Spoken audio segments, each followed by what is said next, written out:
Arab Spring, Libyan Winter, by Vijay Prashad. He who has not lived in the years before the revolution cannot know what the sweetness of living is. Talleyrand, via Bertolucci, Prima della Rivoluzione, 1964. This book is for Brinda Carrot. Those shattered mirrors once with the smiling eyes of children now are starlit. This city's nights are bright. Faiz, Eknagma Kabalai, Beirut Keliai, 1982. And for Anthony Shadid, 1968 to 2012. Most humane of reporters. Openings. Revolutions have no specified timetable. Karl Marx used the image of the mole to stand in for revolutions to explain their hard-working yet unreliable nature. The mole spends its time making tunnels underground and then, when you least expect it, breaks the surface for a breath of air. Well burrowed, old mole, Marx wrote. The breaking free to the surface is the spectacular part of the revolution, but it is the burrowing, the preparing, that is the most important part. The least prepared mole is the easiest to defeat because it has not groomed its subterranean space effectively enough. Such is true of the revolution. If it has not taken the grievances of the people and produced organizations capable of withstanding the counter-revolution, if it has not harnessed these grievances to the discipline of revolutionary force, then it is easily defeated. It is the burrowing that is essential, not simply the emergence onto the surface of history. A process of preparation has been long afoot in West Asia and North Africa, all at a different tempo. In Tunisia and Egypt, there have been many constitutional challenges to the one-party state, by which I mean challenges within the bounds of the constitution. Protests and attempts to forge independent political platforms, including through the Muslim Brotherhood in Egypt, as well as attempts to found a new human rights sensibility, for example, in the campaigns of people like Ayman Noor. All of this is prologue, the work of building movements and a new vision for their societies. Much the same process was underway in Bahrain, via political parties like Al-Wafaq, mainly, but also in the human rights redoubts, such as the Bahrain Center for Human Rights, and in the secular outposts that linger in the shadows of a theocratic state. Libya was not fated for an easy Arab Spring. As Ijaz Ahmad once put it, every country gets the fascism it deserves. In that spirit, every country gets the rebellion it deserves. Libya did not deliver the uplifting narrative of Tunisia or Egypt. It faced a complex situation, with a leader who could speak with the rhetoric of his own 1969 revolution, but whose state had moved a long way towards the opposite of what he promised. Working-class protests in the industrial suburbs of Tripoli conjoined with political Islamist unrest in the eastern part of the country. These were the rumbles from below. They were harnessed by human rights lawyers from Benghazi and by neoliberal reformers who were disheartened by the pace of change in the Gaddafi regime. It was this latter, these neoliberal reformers, who were able to set the pace of the Libyan revolt. Such people were not central to the revolts in Egypt and Tunisia, where the people, as a mass, stood up and were fortunate that the military stood down. The Atlantic powers, led by the United States, France and Britain, saw the pillars of their regional stability wear thin by the developments in Tunisia and Egypt as well as Bahrain and Yemen. Libya provided a unique opportunity. The Atlantic states did not intervene on the side of the people in any of the other struggles, rather they stood by their old pillars of stability, concrete and trowels in hand. As the University of Tehran scholar Yaqub Javadi put it, the Atlantic states preferred regime rehabilitation to regime change. With Libya, things were different. Even though Gaddafi had given his regime over to the Atlantic states as an ally in the war on terror and as a provider of oil, the erratic nature of his decision-making and the bloc transit to a full neoliberal dispensation inside the country earned him few friends in the Atlantic capitals. The Gulf Arab emirs hated Gaddafi for his frequent outbursts against them, most recently at a summit in Doha, Qatar, in 2006 when Gaddafi said that the Saudi monarch was made by Britain and protected by the US, embarrassing the Emir of Qatar and angering the Saudis. Personal animosity plays a role when it comes to absolute monarchs whose whims are not to be discounted, but the turn against Libya was not about whim alone. Interest in oil and in political stability played their part. The Atlantic powers made a deal with the Saudis and the Gulf Arab states that allowed the latter to silence dissent on the Arabian Peninsula, Bahrain and Yemen if they would deliver the Arab League and thus the United Nations for a NATO-led intervention in Libya. The spotlight shone on Qatar, which did the leadership work for the Gulf Arabs. Its emir could remarkably draw the shine from the Arab Spring, dent its republicanism and fashion himself as a rebel in Libya, not in Doha.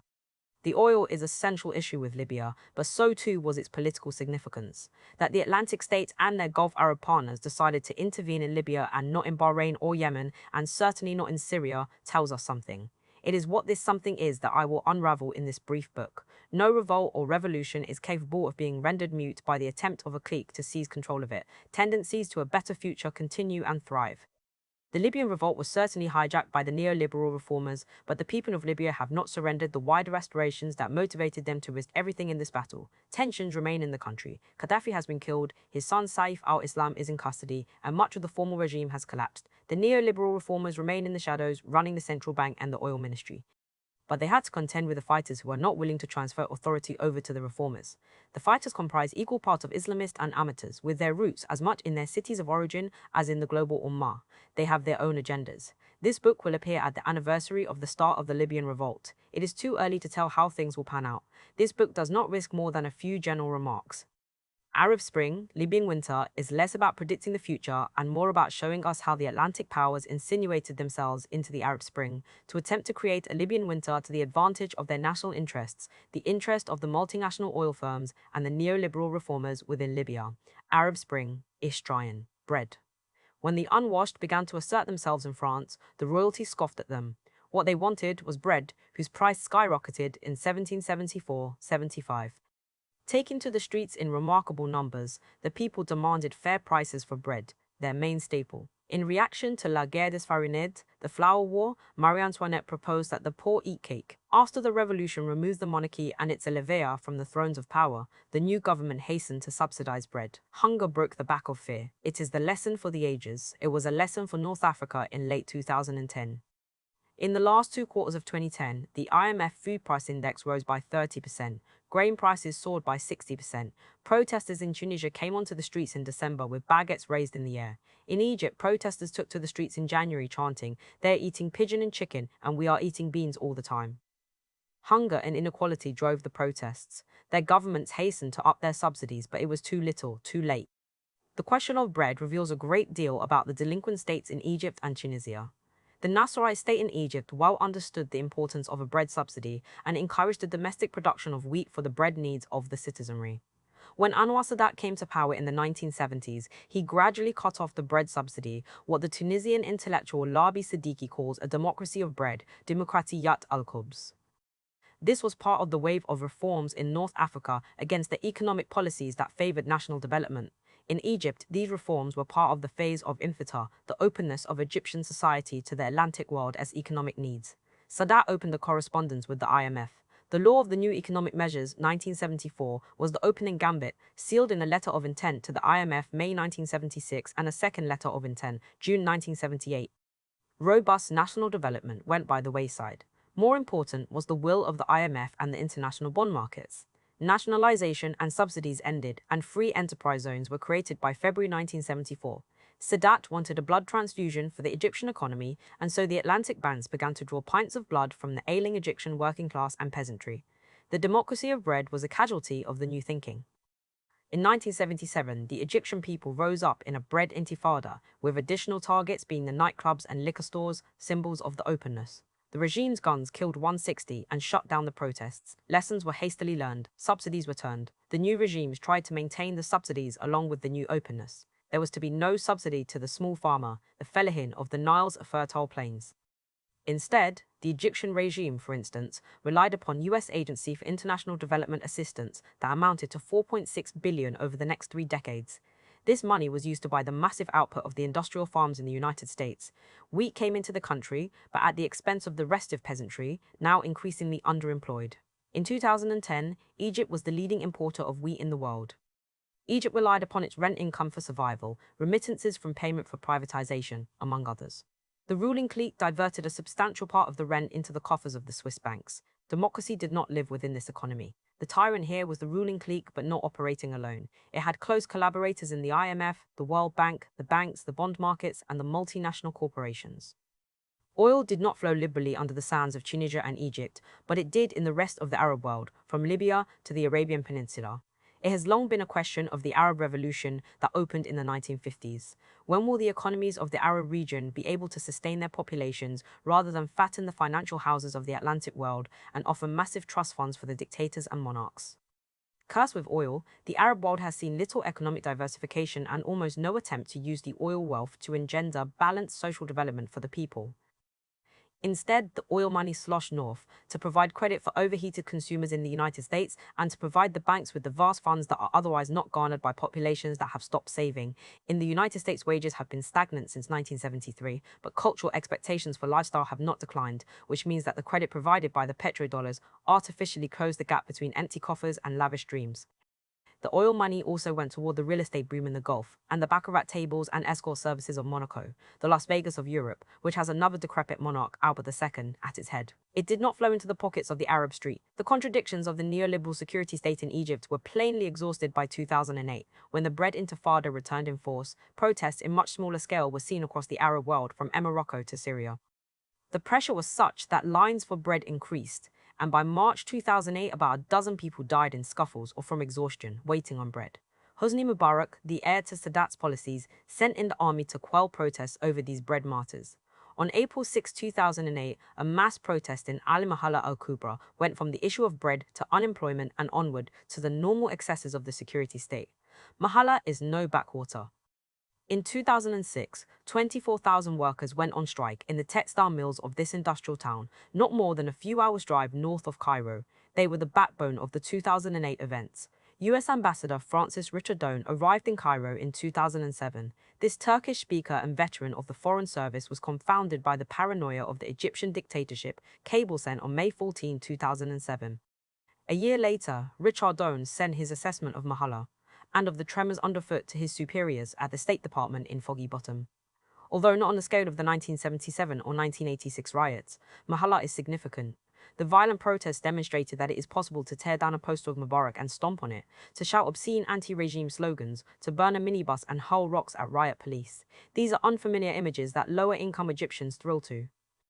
In Mahala, a new organic opposition force bubbled to the surface, defying current political labels and apparently not affiliated with the MB Muslim Brotherhood. This may require the government to change its script, cable sent on April 16, 2008. The government did not change its script. This new opposition, strengthened by factory workers and students, the unemployed and the embittered, would take the name of April 6 and eventually find themselves in Tahrir Square by January 2011. In 2010, 21st century plagues reduced the Russian wheat harvest to a third. As the journalist Anya Siazadlo put it, a combination of factors, droughts, wildfires, ethanol subsidies, and more converged into a global food crisis. The epicenter of this was North Africa. World wheat prices rose beyond imagination. Tunisia and Egypt, both importers of wheat, could not maintain the democracy of bread. Inequality flourished in Egypt, and neoliberal policies produced an haute bourgeoisie, fanned on by Mubarak's son Gamal, with more investment in London than in Alexandria. In October 2010, the courts directed the government to raise the minimum wage from 70-month to 2007-month. Unbalanced by the rising tide of discontent, Mubarak tried to return to the democracy of bread. It was far too late. As the economic belt tightened, the Egyptian population inhaled for a political battle. Dignity. On January 4, 2011, Mohamed Bouazizi, a street vendor in the central Tunisian town of Sidi Bouzid, set himself on fire and died. Bouazizi was the breadwinner of his family and well known in his modest neighborhood for distributing food from his cart to the poor. Harassment by the Tunisian police over his inability to pay their bribes or purchase their permits dogged Bouazizi to his life. This was the mandate of the hard-working informal sector to be ceaselessly humiliated by the security state for the mere fact of existence. When the dejection got too much for him, he poured gasoline on his body in front of the governor's office, set himself alight and yelled, "How do you expect me to make a living?"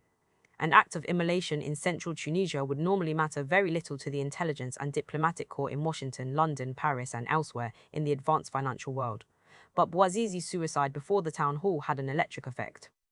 It galvanized the people of Tunisia against their suave and ruthless leader, Zayn El Abidine Ben Ali, who had been praised by the governments of France and the United States, by the International Monetary Fund, and by the bond markets. In 2010, the World Economic Forum's Global Competitiveness Report picked Tunisia as the leading country for investment in Africa. Neoliberal policies pleased everyone but the Tunisian working people, who took Bouazizi's sacrifice as the spark to rise up and send Ben Ali into his Saudi exile. Astronomical poverty rates bedevil the region. In Egypt, half the population is under the 2-day poverty level. The Imtita reforms crushed the social possibilities of the organized working class and the peasantry, who drifted into the world of informal work. More and more Bouazizis inhabit the streets and the souks of North Africa. A decline in rent incomes and a reduction in tax rates reduced the budgets of the state governments, who then cut subsidies and social services to the people. Less income and less services produced slumlands whose frustrations led in two directions, as the Cairo-based scholars Helmi Sharawi and Azza Khalil noted. Acquiescence or revolts. Revolts of various kinds were the order of the day since at least 2006. Egyptian society sprouted a series of organizations in addition to the April 6 movement. March 20. Movement March 9. Movement for the Independence of Universities, Egyptian Movement for Change, Kefaya. Women for Change, Mesrayat Ma, Al-Taghiyyi, the Coordination Committee for the Defense of Worker Rights, Committee for the Defense of Insurance Funds, Center of Manual Workers of Egypt, Federation of Pensioners, Engineers Against Sequestration, the Mahala Committee for Workers' Consciousness, Workers for Change, and so on. Rural Egypt did not sit passive, waiting for urban Egypt to act. Over the past decade, peasant struggles in Sarando, Boot, and Kamshish have been commonplace. The latter, Kamshish, is not 20 kilometers from the birthplace of Mubarak Kaffa el-Maselha and only 8 kilometers from that of Sadat Mir Abu al-Kum.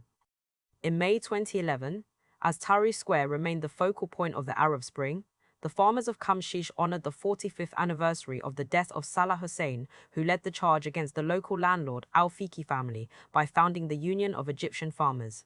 The doctors at the Zazazik Hospital and the lawyers of Port Said and Cairo, as well as the school principals of Minya, inspired other professionals to toss aside their hesitancy for dignity. In Egypt, economist Omar Dahi writes in the IDS Bulletin, some 1.7 million workers took part in over 1,900 strikes between 2004 and 2008, before the financial crisis, when the number of strikes and work stoppages reached into the thousands. The laboring classes were reacting in fury not only to their higher cost of living, but also to the mounting extravagance and conspicuous consumption of the elite. It was the rate of social inequality and the neoliberal consumerism of the upper ranks that unshackled the people's hesitancy. In Tunisia, the depth of an obvious political society such as in Egypt is not apparent. Nonetheless, as political scientists Larissa Chomiak and John Entelis point out in the Middle East report, Tunisia's disenfranchised masses developed mechanisms for dodging the tentacles of the authoritarian state, including tax avoidance, illegal tapping of municipal water and electricity supplies, and illicit construction of houses.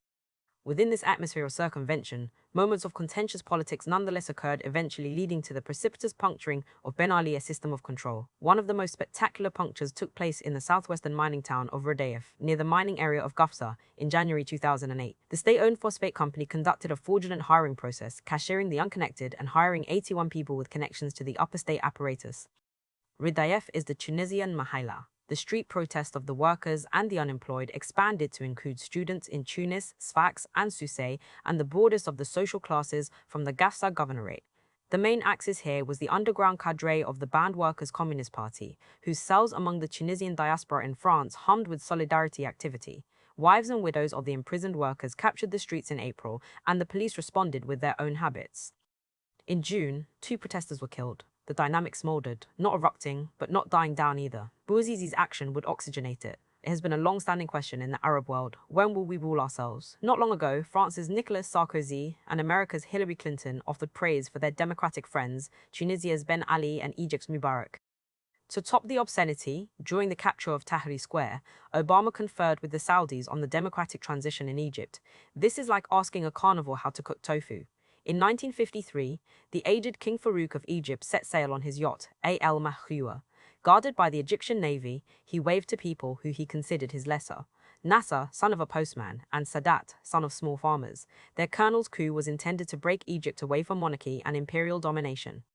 Nationalization of the commanding heights of the economy came alongside land reforms.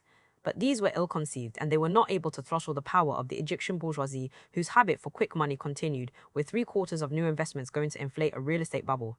The economy was bled to support an enlarged military apparatus, largely to fight the US-backed armies of the Israelis. Egypt's defeat in the 1967 war led Nasser to resign on June 10.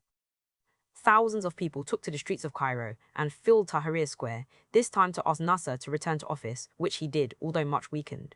The democratic opening of 1952 was, however, unable to emerge. Military officers, even if temperamentally progressive, are loath to hand over the reins of power. The security apparatus went after the Muslim Brotherhood, certainly, but it was fiercest against the communists. Nasser did not build up a strong independent political culture.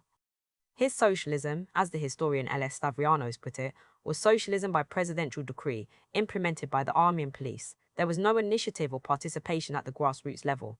For that reason, when Sadat moved the country to the right in the 1970s, there was barely any opposition to him. Nasserism after Nasser was as hollow as Peronism after Peron. The revolt that broke out in 2011 was against the regime set up by Sadat and developed by Mubarak. The Sadat Mubarak regime was a national security state that had no democratic pretensions. In 1977, Sadat identified Nasserism with detention camps, custodianship and sequestration, a one-opinion, one-party system. Sadat allowed three kinds of political forces to emerge, but then hastily defanged them: the leftist National Progressive Grouping Party, co-opted them, the Arab Socialist Party and the Socialist Liberal Party, or tolerated their existence, Muslim Brotherhood.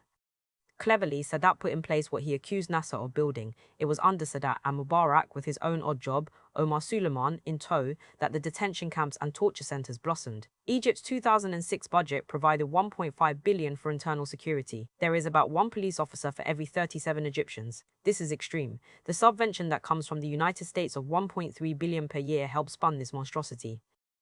This archipelago of torture would be essential when the United States needed to send those who had been placed in the Extraordinary Rendition Program after 9/11 to sing their songs under distress. The revolt of 2011, in addition, was egged on by sections of the business elite who were disgusted with the neoliberal consumerism of the clique around Gamal Mubarak, the president's son.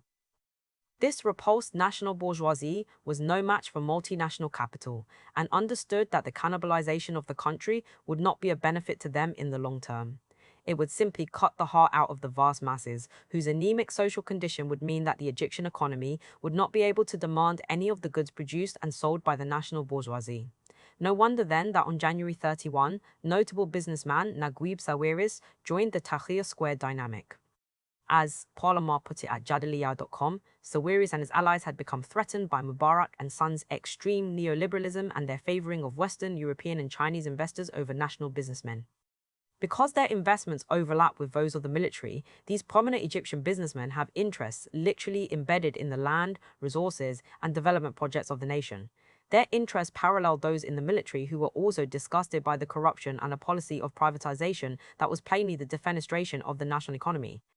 That is why Gamal Mubarak and his cronies were ejected from the cabinet on January 28, and this is why the military gleefully put Gamal, his brother and his now hapless father on trial in August 2011. In Tahrir Square, 22-year-old Ahmed Monim told the BBC, "The French Revolution took a very long time so the people could eventually get their rights. His struggle in 2011 is to repeal the national security state and to bring into place a dignified society.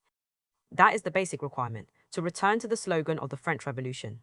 The dynamic that Ahmed identifies returns Egypt to the original movement of 1952, but this time it asks that democracy be a fundamental part of the equation and the military remain in its barracks. That is one of the lessons of history that was clear in the battlements of Tahrir Square. The other lesson emerges, as it often does in the midst of modern revolts, that women form a crucial part of the waves of revolt, and yet when the revolt succeeds, women are set aside as secondary political actors. It was after all the 26-year-old member of the April 6 movement, Asma Mahfouz, who posted a video challenge on January 18. "If you think yourself a man, come with me on 25 January. Whoever says women shouldn't go to protest because they will get beaten, let him have some honor and manhood and come with me on 25 January. Whoever says it is not worth it because there will only be a handful of people, I want to tell him, you are the reason behind this and you are a traitor, just like the president or any security cop who beats us in the streets. Women such as Mahfouz and Azza Solomon of the Center for Egyptian Women's Legal Assistance and the thousands of women who took to the streets in rural and urban Egypt were central to the revolt." What are the possibilities for a democratization of rights in Egypt? Asked Nadine Neighbor at jadawiyah.com. In which women's participation, the rights of women, family law, and the right to organize, protest, and express freedom of speech remain central. Neighbor repeats a question raised in 1957 at the Afro-Asian People a Solidarity Conference by Karima El Said, the Deputy Minister of Education of the United Arab Republic, the Confederation of Egypt and Syria. In Afro-Asian countries where people are still suffering under the yoke of colonialism, women are actively participating in the struggle for complete national independence. They are convinced that this is the first step for their emancipation and will equip them to occupy their real place in society. It is history's second lesson that the democracy that emerges be capacious. One of the curious manifestations of Americanism is to try to bring control of every dynamic into its own circuit. The Tunisians and Egyptians rose up, and the establishment media in the United States wanted to give the glory to Facebook or Obama's 2009 Cairo speech or the handbook by philosopher Gene Sharp, not to the ordinary people of North Africa themselves. In Cairo, Obama said, "We will extend a hand if you are willing to unclench your fist." During the Tahrir Square standoff, protesters chanted, "We have extended our hand. Why have you clenched your fist?" Their words came as they foisted in the air tear gas canisters that read "Made in the USA." They fully grasped the hypocrisy of imperial liberalism. Facebook certainly allowed for some creative organizational work amongst the literate, but it was not significant. On January 28, Mubarak, along the grain of this kind of Americanism, hastily cut internet and cell phone service. It had little impact on the protests. As Navid Hassanpour shows in a paper presented to the American Political Science Association meeting in 2011, the disruption of cell phone coverage and internet on the 28th exacerbated the unrest in at least three major ways. It implicated many apolitical citizens unaware of or uninterested in the unrest.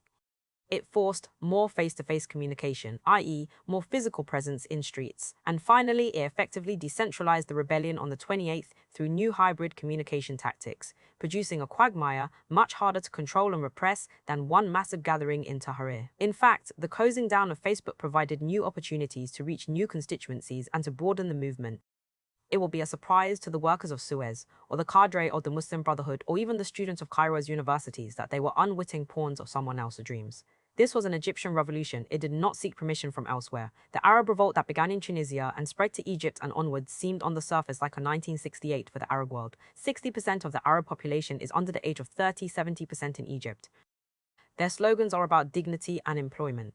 The resource curse brought wealth to a small percentage of their societies, but little economic development.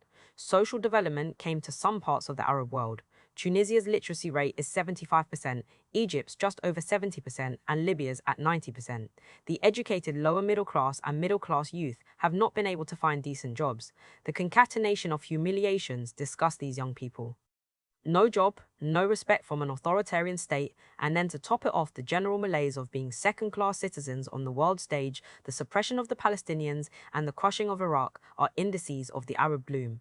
It was the Solidarity Committees for the Second Intifada of the Palestinians and of the anti-war rally of March 20, 2003 that formed Kafaya and the March 20 movement. All this was overwhelming. The chants on the streets of Tunisia and Egypt were about this combination of dignity, justice, and jobs. God.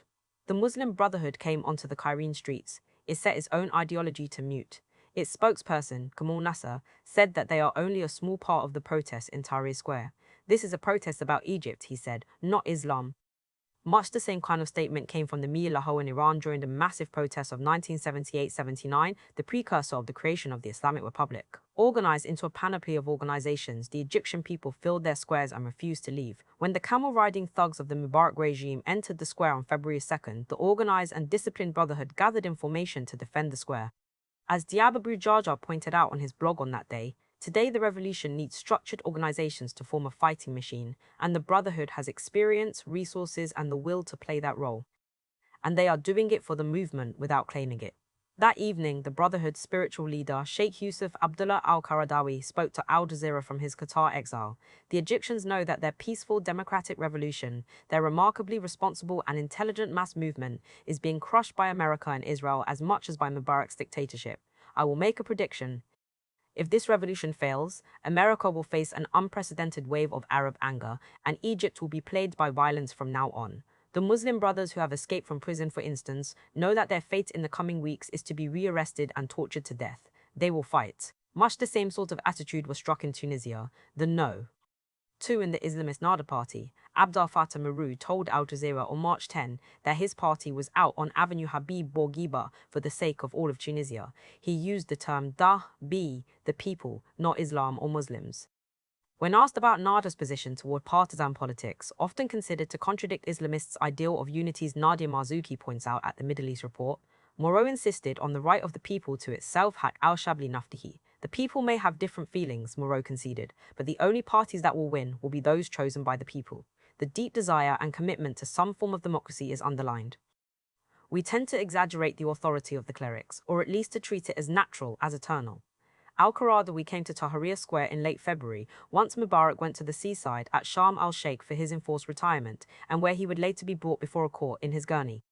Rather than offer himself as an Islamic leader alone, he first asked for blessings from the youth, a reversal itself, and then greeted the Christians and others, saying, "In this square, sectarianism died." These were brave words but also frayed at the edges, since some sectarian attacks had already begun and others would follow. It had become commonplace to blame these on remnants of the Mubarak regime, eager to sow suspicion and fear. The revolution isn't over. It has just started to build Egypt, announced the Kerik. Guard your revolution. Raymond Baker and Karen Abul-Kir were right to point out at Znet that al-Qaradawi's son is a supporter of the liberal political figure Mohammed al-Baradei, and his granddaughter had joined the brigades busy with the cleaning of the square. They had secular affiliations. Since the 1970s, clericalism in the Arab world and in Iran has had the upper hand in oppositional struggles.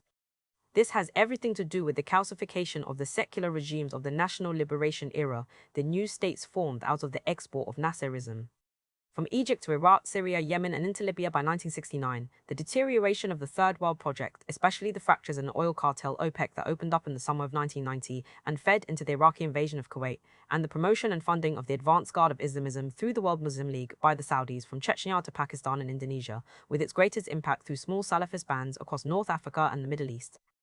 If you go back and look at the period when Nasserism and the Third World Project were dominant, what you will find are the clerical intellectuals in the midst of ideological battles against radical nationalism and Marxism, all the while borrowing from Bolshevik techniques of party building to amass their own organizational strength. For example, in Iraq, it was the Communist Party that dominated the working-class regions of Baghdad. Unable to fully confront this political force, the clerics of working-class Shiism, such as the al-Sadr family, had to evoke a politics through and against the communists. Bakir al-Sadr's intellectual work took on Marxism. His Iktiftimar was a critique of capital. Volume 1 and his organizational work, through the al-Dawar al-Islamiyah, was modeled on the Iraqi Communist Party. Clericalism, on the back foot, had to engage with the dominant tendency, which was radical nationalism and Marxism. If you go farther east, you would run into Haji Misbah, an Indonesian cleric, also known as Red Haji, who confronted the dynamic Indonesian Communist Party with his own brand of Islamic communism in the sugar belt of central Java. Like Bakir al-Sajjah, Misbah was perplexed by the popularity of the CP in his society. He wanted to find a way to bring the spiritual to socialism. These are all precursors of Ali Shariati, the great Iranian thinker who was influenced by the Third World Project and by Marxism, but once more wanted to bring Islam into it. For all these thinkers, the problem was quite the opposite of what it is today. The workers seemed ascendant, driven by the science of secular socialism, at least in the domain of politics and production. It terrified the clerics. The communists and the radical nationalists crumbled under the weight of several factors. Preeminent among them was the pressure from the camp of imperialism, led by the United States, but with the Europeans and the Gulf Arabs in eager tow. Economic pressure combined with commitments made to Salafi opposition figures via the World Muslim League undermined the attempt to create new foundations for these societies. It did not help that the radical nationalists had little solidarity with the communists, and nor did the Soviet Union, which routinely sold out their local fraternal parties for better relations with the nationalist strongmen, the megalomania of realpolitik eclipsing social justice and internationalism. Repression of the communists in Sudan, Iraq, and Egypt, for example, weakened the left pole in these societies. Additionally, the Atlantic powers built up a strong network of sympathetic countries. The Gulf Arabs at the top of the list at the center of West Asia and North Africa, but with a Maghrebian pro-Atlantic bloc of Tunisia and Libya, the Treaty of January 6, 1957, and the Mashriqain-Baghdad Pact of Iran, Iraq, Pakistan, and Turkey, the Treaty of February 25, 1955. The pact and the bloc would wither after the Iraqi coup of 1958 and the Libyan coup of 1969, but the Atlantic world hastened to create new alliances and allegiances rooted mainly in the implacable Gulf Arab region. The Gulf Cooperation Council, the Arab NATO, was formed in 1979 and provided the most resolutely loyal force for the interests of the Atlantic world and decisively opposed radical nationalism, communism, and eventually the post-1979 Iranian Revolution. Such pressure from the outside world exaggerated and sharpened the failures of statecraft within the Arab governments. The new regimes were unable to found their society on a platform that included the widest spectrum of rights and responsibilities, from the requirements of decent employment to the provision of safe and stimulating social life, from the imperatives for political freedom to the decency of intellectual development. Paranoid about genuine threats from outside and from the oxygenation of toxic forces within, they held back on political rights and attempted to stifle political and intellectual freedom. They provided social welfare, but did not fully recreate the realm of production to facilitate worker and peasant control over their economic lives.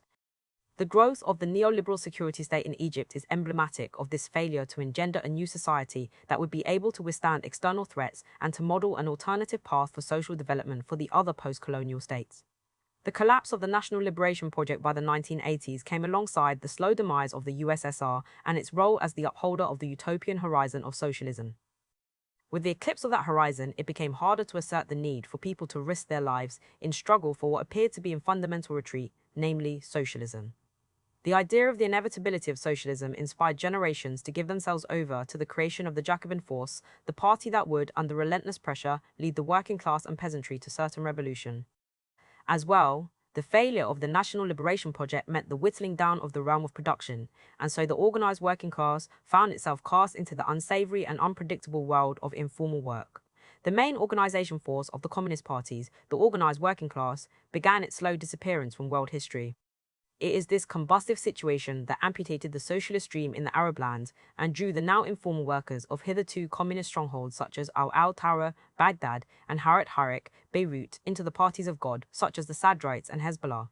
Religion has an unshakable eschatology, which a post-utopian secular politics lacks. No wonder that religion has inspired action in the Arab lands, even if destructive rather than revolutionary, whereas secular politics has become less inspirational. With Mubarak gone, and the squabbles of the post-Mubarak era in the open, the Muslim Brotherhood seeks its place at the table. It has long turned its back publicly on violence, which was why Ayman al-Zawahiri founded the Islamic Jihad, to absorb the extremist, terrorist space abjured by the Brotherhood. The Brotherhood's Issam al-Ayan laid out the line for his organization years ago, saying, "The brothers consider constitutional rule to be closest to Islamic rule. We are the first to call for and apply democracy. We are devoted to it until death," which is indeed what one saw at the borderlands of Tahrir Square when it was attacked. As the electoral process unfolded in 2011, it was inevitable that the Brotherhood's Freedom and Justice Party and the Salafi al-Noor Party would do well. Mubarak's electoral machine had no more legitimacy. The persecuted left had little of its previous mass character. The liberals generally eschew any mass organizing and had only a moral claim to make on the population. It was left to the Brotherhood and the Salafis, who did not initiate the protests but who participated in them, to stake an electoral claim. Their activists were familiar with the interior of Mubarak's prisons, but their parties were tolerated by the state, used when it suited Mubarak, jailed when he willed it. The avuncular support of money and Al Jazeera from the Emirate of Qatar also helped the Islamists. In other words, the political Islamists captured a considerable amount of the political space in Egypt. Election results from Tunisia also followed the predictable path. The Islamist party, Haraka an-Nahda or Ennahda, faced brutal repression from Ben Ali, with Ennahda's leader Rashid Ghannouchi going from prison to exile without losing his political stamina. Before his return from exile in London, Ghannouchi stopped off in Qatar. Even as Ghannouchi has been outspoken against the Saudis, calling the decision to let in US troops in 1990 a colossal crime, the Gulf Arabs provided Ghannouchi and Ennahda with the monetary and institutional support essential for its rapid re-emergence in Tunisian society. There was no question that it would trounce the enfeebled left and liberals in an election that catapulted it to victory in November 2011. Little wonder that the Iranian Ayatollah Khamenei proclaimed confidently on February 4, 2011 that the uprisings would spur on an Islamic awakening across the region. The calculation for how to deal with the parties of God is fairly simple. They are certainly a legitimate part of the political process, and their role in political life cannot be banned into oblivion. They also appear to be somewhat committed to democratic developments, even if these are narrowed when it comes to their own program. For example, in a place such as Lebanon, as Fawaz Trabulsi points out, Hezbollah largely restricts its charity to its own sect, and within that sect it promotes private religious education and the obligatory veil at the same time as it erases all awareness of social rights. It is important to offer scrupulous and forthright criticism of the shortcomings and social degeneration of the parties of God. In 2007, the Communist parties in India held an anti-imperialist meeting in Delhi. A Hezbollah representative, Ali Fayyad, came for it. At the plenary, Ijaz Ahmad lit into Fayyad regarding Hezbollah's position on women's rights. It is just what should be done. The parties of God have virulence at their fingertips, particularly as it relates to matters of social equity and economic policy. That has to be scorched. Clara Zetkin warned that the emergence of fascism could be laid partly on the failure of the workers, their intellectual allies, and their revolutionary parties to form tactical alliances that are also founded on honest and serious criticism of those alliances. That is how one moves effectively toward the future, particularly when the context is such that the left pole is weak and the national popular domain is largely in the hands of the parties of God. Most indications point to the fact that the parties of God are unable to fully take on board the grievances and needs of the people. The Muslim Brotherhood in Egypt hastily came to an accommodation with the neoliberal agenda and suggested that it would not be averse to the Camp David Treaty with Egypt. The United States reached out to the Brotherhood, and in the interest of expediency and in their lust for power, the Brotherhood reached back and made these concessions. Such departures from the popular agenda will turn the Brotherhood into a more socially cruel force to shore up its base, and so might make it marginal to the political process. If the Brotherhood goes fully in this direction, suggests the University of Tehran's Sayed Mohammad Marandi, it will probably at some point split into two or more separate parties, which will then provide competing interpretations of how society should be run. Or, if the parties of God entirely fail to make their mark on the world of today, this might provide an opening to more authentic working class and peasant parties that are yet to make themselves manifest. The clerics do not command the total field. In Egypt, hope vested for a while in the emergence of a secular bloc, but here the catapult would not shoot hopes too far out of the fortress of the military and neoliberal consumerism. Mohammed el-Baradei flew into Tahrir Square from his diplomatic exile in Geneva. In 2010, Lai returned to his native Egypt to declare his intention to bring good governance with him. If this meant the removal of Mubarak and the opening of political space, it was welcome. El-Baradei sounded like one of many World Bank advisors who had come to terms with the fact that neoliberal consumerism had failed to bring positive change and had now articulated Structural Adjustment Part 2 with good governance as the leading edge. No sense in opening up the economy if the politics is not also opened up was the new mantra. But when Tahrir filled up, El-Baradei seemed enthused. With Ayman Noor in poor health, he took up the mantle of the liberals. The fact that he spent the better part of his career and the worst years of Mubarak's rule outside Cairo gave him credibility. A man of his class would have been co-opted into the Mubarak web. Only an outsider like him could be both of the ruling bloc in terms of class position and instinct, and outside the ruling apparatus, that is, of Mubarak's cabinet circle. It was a point of great privilege. People like El-Baradei cannot be reduced to being more sophisticated puppets for the Atlantic world. Early in his career in the 1960s, he served in the Nasserite Ministry of External Affairs. He then moved to the Foreign Ministry under Ismail Fahmy, one of the most impressive of the Nasser-era bureaucrats. WTN Sadat went to Jerusalem and then to Camp David. Fahmy resigned from his cabinet. For 1 year, El-Baradei served with Boutros Ghali at the Foreign Ministry. Unwilling to bend to the wiles of Sadat, both El-Baradei and Boutros Ghali fled into the UN bureaucracy. It was this Nasserite training that schooled both of them and forged them as strong pillars of international law and the rights of all nations. No wonder that El-Baradei would not wither before US pressure as the director of the International Atomic Energy Agency during the lead-up to the war on Iraq 2002-2003. It is the reason why the IAEA and El-Baradei as its head won the Nobel Peace Prize in 2005. El-Baradei's residual Nasserism shows us that the threats to the US pillars of stability, pliancy to US will, protection of Israel are real, whether the Brotherhood wins the democratic process or not. In this regard, the gap between El-Baradei's liberal bloc and the Islamist bloc is narrower than one might expect. El-Baradei's 2012 suggestion that he would not enter the presidential election because the military has yet to fully open space for civilian politics is welcomed, but it also suggests that El-Baradei recognizes that the liberals would at this time only have a shallow support base compared to the far more popular Islamists. The Tunisian trade unions, the Union Générale Tunisienne du Travail, or UGTT, and the Egyptian labor and peasant movement played essential roles in the uprisings of 2011. Millions of people participate in these platforms and millions more are loyal to them. Yet, these organizations have not asserted themselves into the electoral domain even though they were major political actors during the uprisings. There are rumbles of discontent amongst the unions of the dangers of letting political Islam command the electoral field and therefore government. The danger is not only social. Most of the forces of political Islam are quite comfortable with neoliberal economic policies and with making adjustments of various kinds, brokered through Qatar with the capitals of Atlantic imperialism. The recognition of the political limitations of political Islam are not unknown to the labor leadership of North Africa. Habib Gergir, a leader of the Regional Workers' Union of Tunis, told the AP, "I'm against political Islam. We must block their path.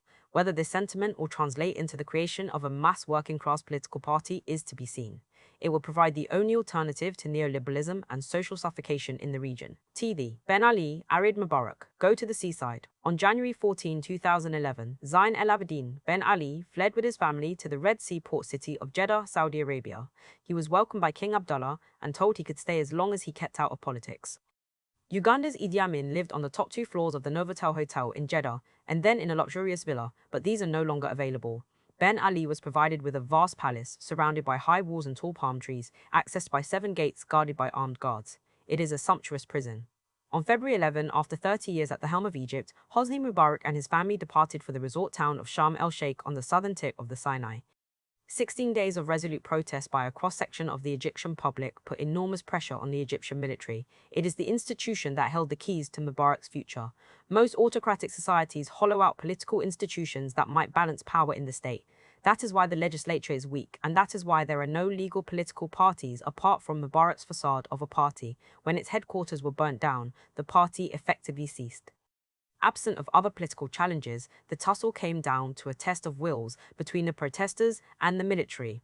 The rank and file and the divisional commanders had the closest ties to the protesters, and they signaled their willingness to see Mubarak leave.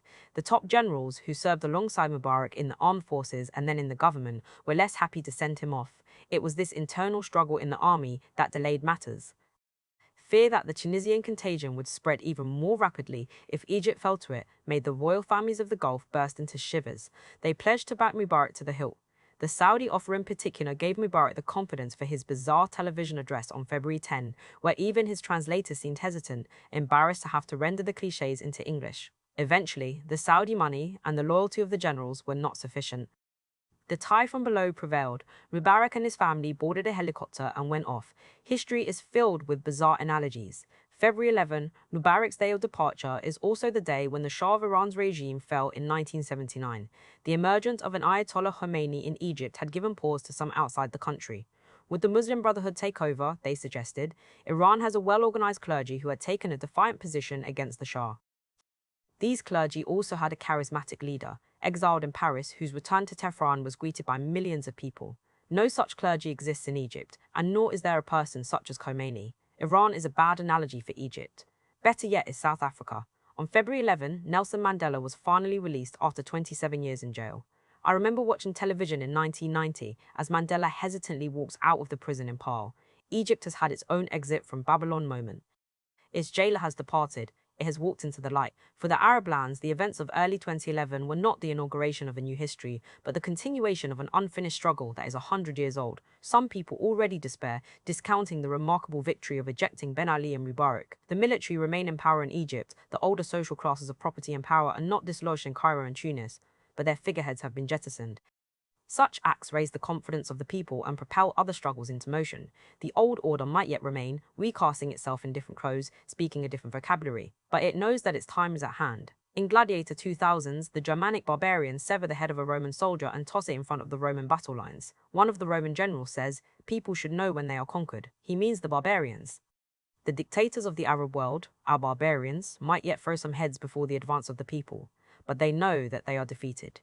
Faith and fear in them has now ebbed. It is simply a matter of time. 100 years, or 10. You bound the corner, id the phrase. May we all be next. The tidal wave that lifted Ben Ali and Mubarak out of their palaces to their exiles inspired millions across West Asia and North Africa. Protests had already broken out on the Arabian Peninsula, in Yemen and Bahrain. Protests would soon break out in Libya and Syria, and a new energy manifested itself among the Palestinians in exile and in the occupied territories. Historical grievances combined with inflationary pressures now met with the subjective sense that victory might be at hand. This was not simply a protest to scream into the wind, but a protest to actually remove autocrats from their positions of authority. The facts of resistance had given way to the expectation of revolutionary change. Bagman of the empire. Washington was convulsed by Tahrir Square. The tidal wave of protests threatened its prejudice towards stability. Events had run out of control. The main features of US power in the region seemed on the horizon of being compromised. If the Mubarak regime fell, what would this mean to Israel?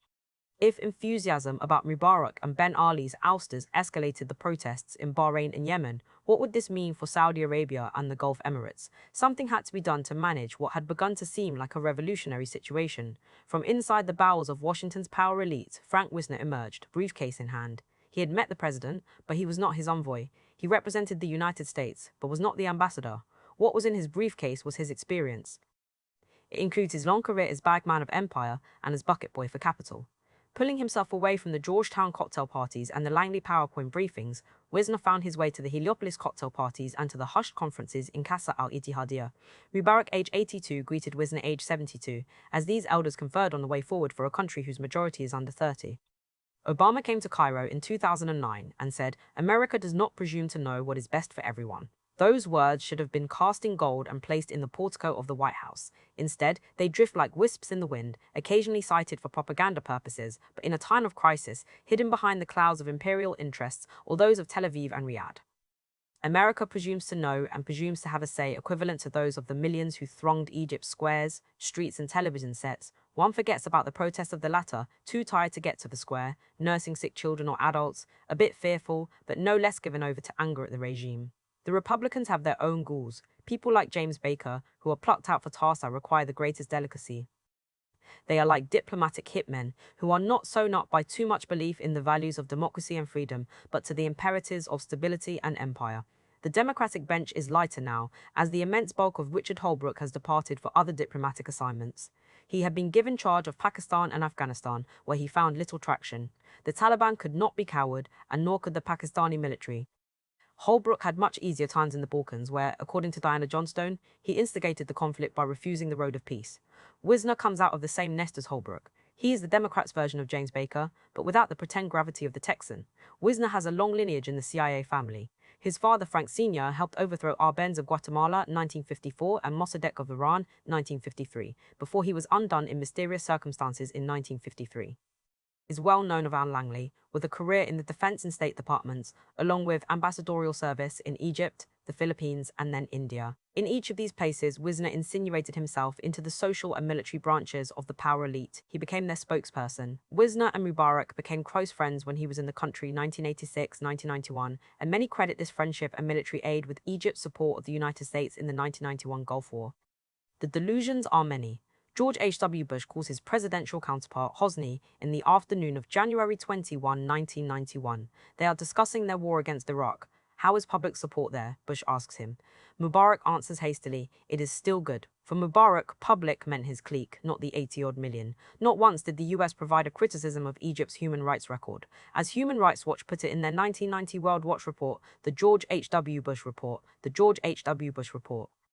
Bush regime refrained from any public expression of concern about human rights violations in Egypt. Instead, military aid increased and the torture system continued. The moral turpitude, bad guys, aka the Muslim Brotherhood and democracy advocates, need to be tortured, and the torture apparatus set up the system for the regime, followed by Bush's son, George W., after 9/11, with the extraordinary rendition programs to these very Egyptian prisons. Wisner should be considered the architect of the framework for this policy.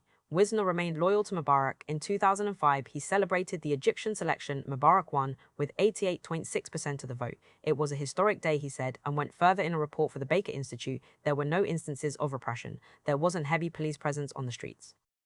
The atmosphere was not one of peace intimidation. This is quite the opposite of what came out from election observers, human rights organizations and bloggers such as Kareem Suleiman and Hossam El-Hamalawi. The Democratic and Republican specters came together in the James Baker Institute as working group on the Middle East. Wisner joined the Baker Institute as head, Edward Jeregian, and others to produce a report in 2003 that offers us a tasty statement. Achieving security and stability in the Middle East will be made more difficult by the fact that short-term necessities will seem to contradict long-term goals. If the long-term goal is democracy, then that is all very well, because it has to be sacrificed to the short-term, namely support for the kind of neoliberal security state embodied by Mubarak. Nothing more is on offer. No wonder that a Washington Middle East hand told the cable, Wisner's the exact wrong person to send. He is an apologist for Mubarak. But this is a wrong view.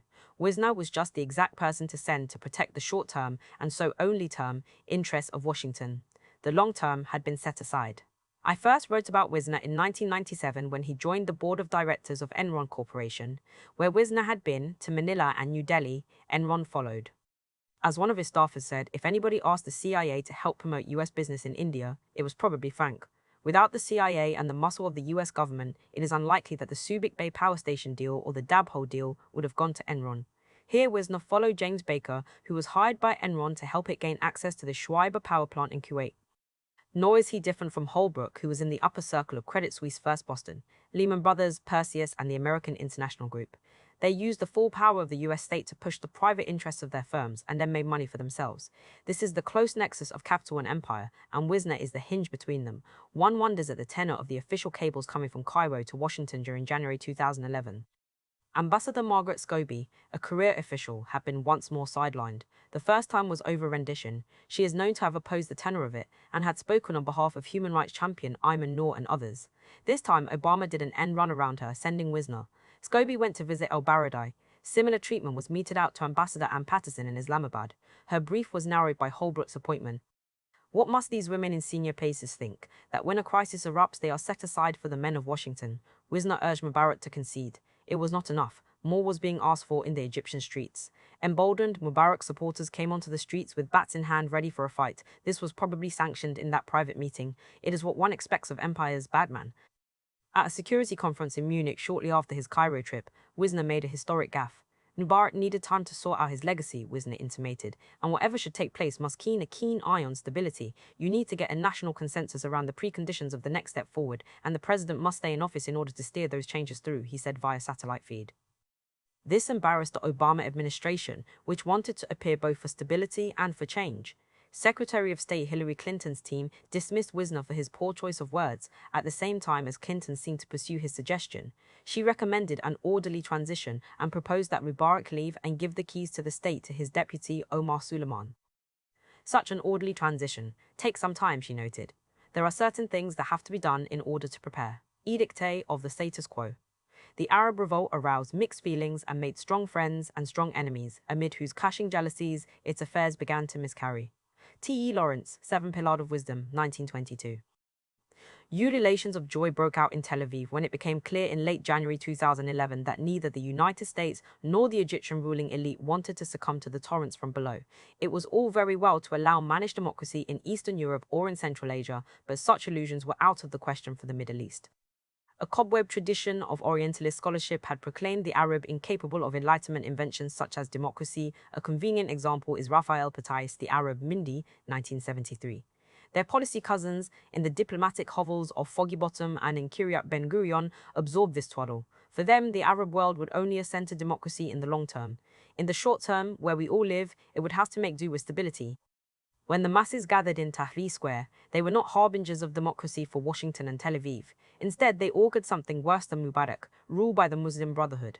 Visions of Iran, Hezbollah and Hamas ran through their future plans. Israel would be encircled by cartoon character Ayatollahs who resembled Jafar, the Grand Vizier of Agrabah from Disney's 1992, Aladdin. It was all too much to bear.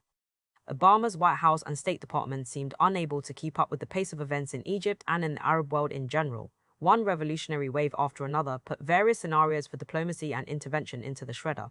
The popular uprisings did not keep to any timetable and their phases seemed hard to predict. The intransigence of the people in Tahrir Square in particular dazzled the planners. Frank Wisner's friendly chat with Mubarak got the old man to agree to leave by September. In his place came intelligence chief Omar Suleiman, an old friend of Israel and the United States. But the people in Tahrir Square seemed to know that if they went home and disbanded the fist that they had created, in the dark night Suleiman's agents would swoop into their homes, take them to Abu Zabal to be hung upside down and beaten. Too much is known of the ways of the secret police to allow the dynamism of Tahrir Square to be so easily broken. Mubarak's gambit was patently insufficient, but this is all that the United States could offer. Too much was at stake. The 4 pillars of US foreign policy had to be allowed to remain intact. If they fell, then the US would lose the Middle East in the same way as it has substantially lost South America. These defeats and retreats portend the collapse of US hegemony. The first pillar is US reliance upon this region for oil, which must be allowed to flow freely into the car culture of Europe and the United States. The second pillar is that its allies in the Arab world, such as Ben Ali, Mubarak, the Saudis and Gaddafi, must stand firm with the Atlantic powers in its war on terror. Omar Suleiman had opened his jails to the CIA ghost prisoners, and Gaddafi had closely collaborated with the US intelligence services and with Suleiman in the transit and torture of suspected al-Qaeda members, such as Ibn al-Sheikh al-Libi. The third pillar is, of course, that the Arab allies have to tether their own populations' more radical ambitions vis-a-vis Israel. Egypt accepted the US annual bribe of $1.3 billion in order to honor its 1979 peace agreement with Israel, and this has allowed the Israelis to conduct their asymmetrical warfare against the Palestinians and the Lebanese. The fourth pillar is related to the previous 3. It is to circumvent what the US State Department calls Iranian revisionism against the status quo. The maintenance of these 4 pillars is a fundamental goal of US foreign policy in the Arab world. Little needs to be said about pillar no. 1. It is the obvious one. The other 3 are less established. Oil. Middle East oil was as essential to mutual security as atomic warheads. U.S. Treasury Secretary Robert Anderson, National Security Council, July 15, 1960. Industrial society relies upon oil to power itself and to derive materials for much of its industrial production. It is a crucial raw material for plastics, for example. The United States is the world's largest consumer of oil, a fourth of the total, but most of its oil is not from the Middle East. Rather, it gets its oil from the Americas, Canada, Brazil, Mexico, Venezuela, and domestic production, from Africa, Nigeria, and Angola, as well as from Saudi Arabia and Iraq.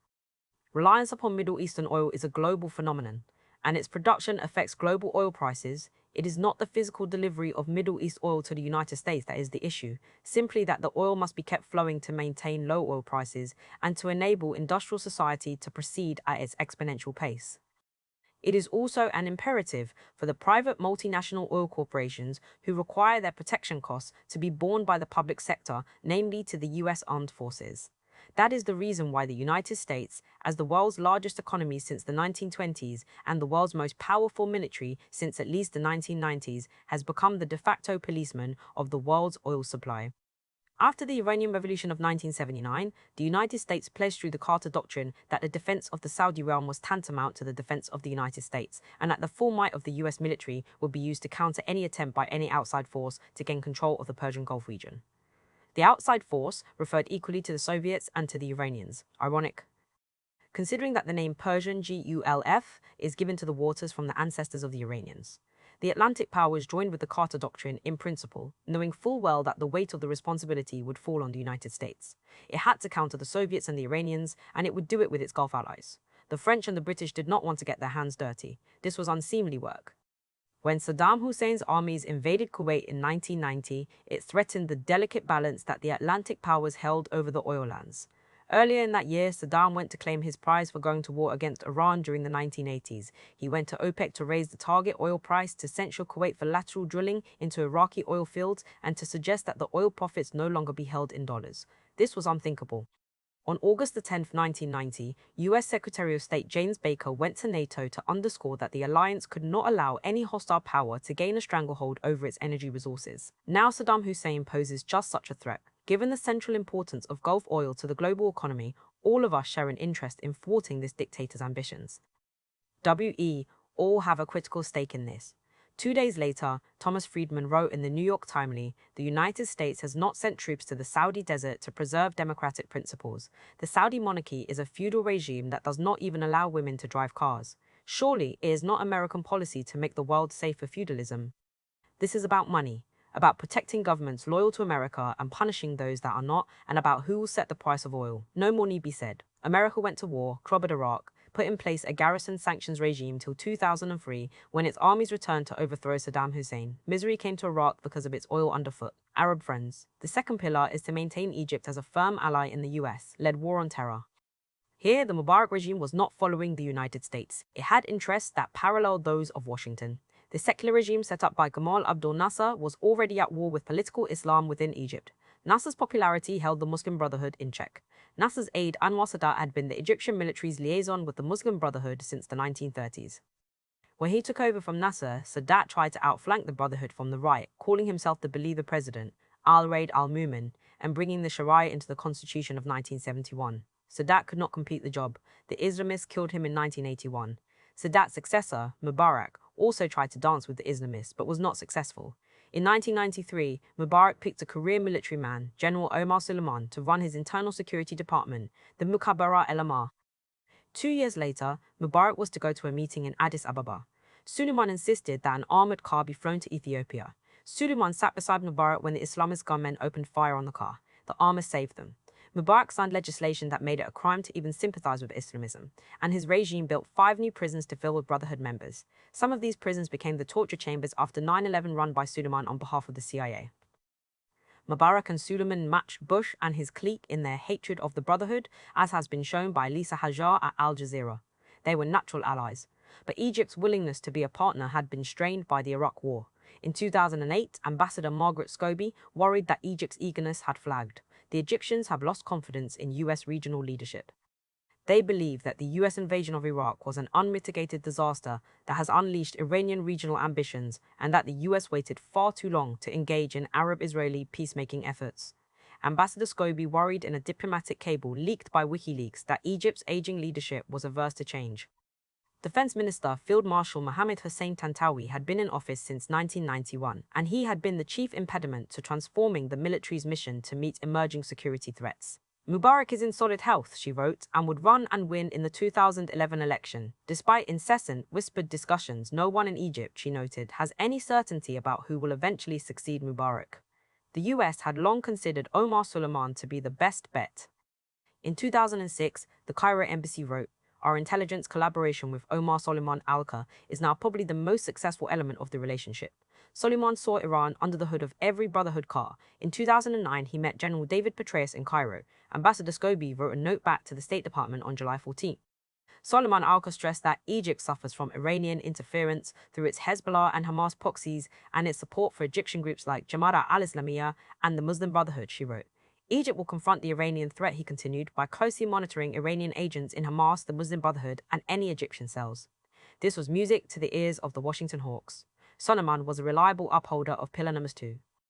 Wisner's visit to Cairo was not idiosyncratic. It was to put some stick about in the Arab world's most important capital, Cairo.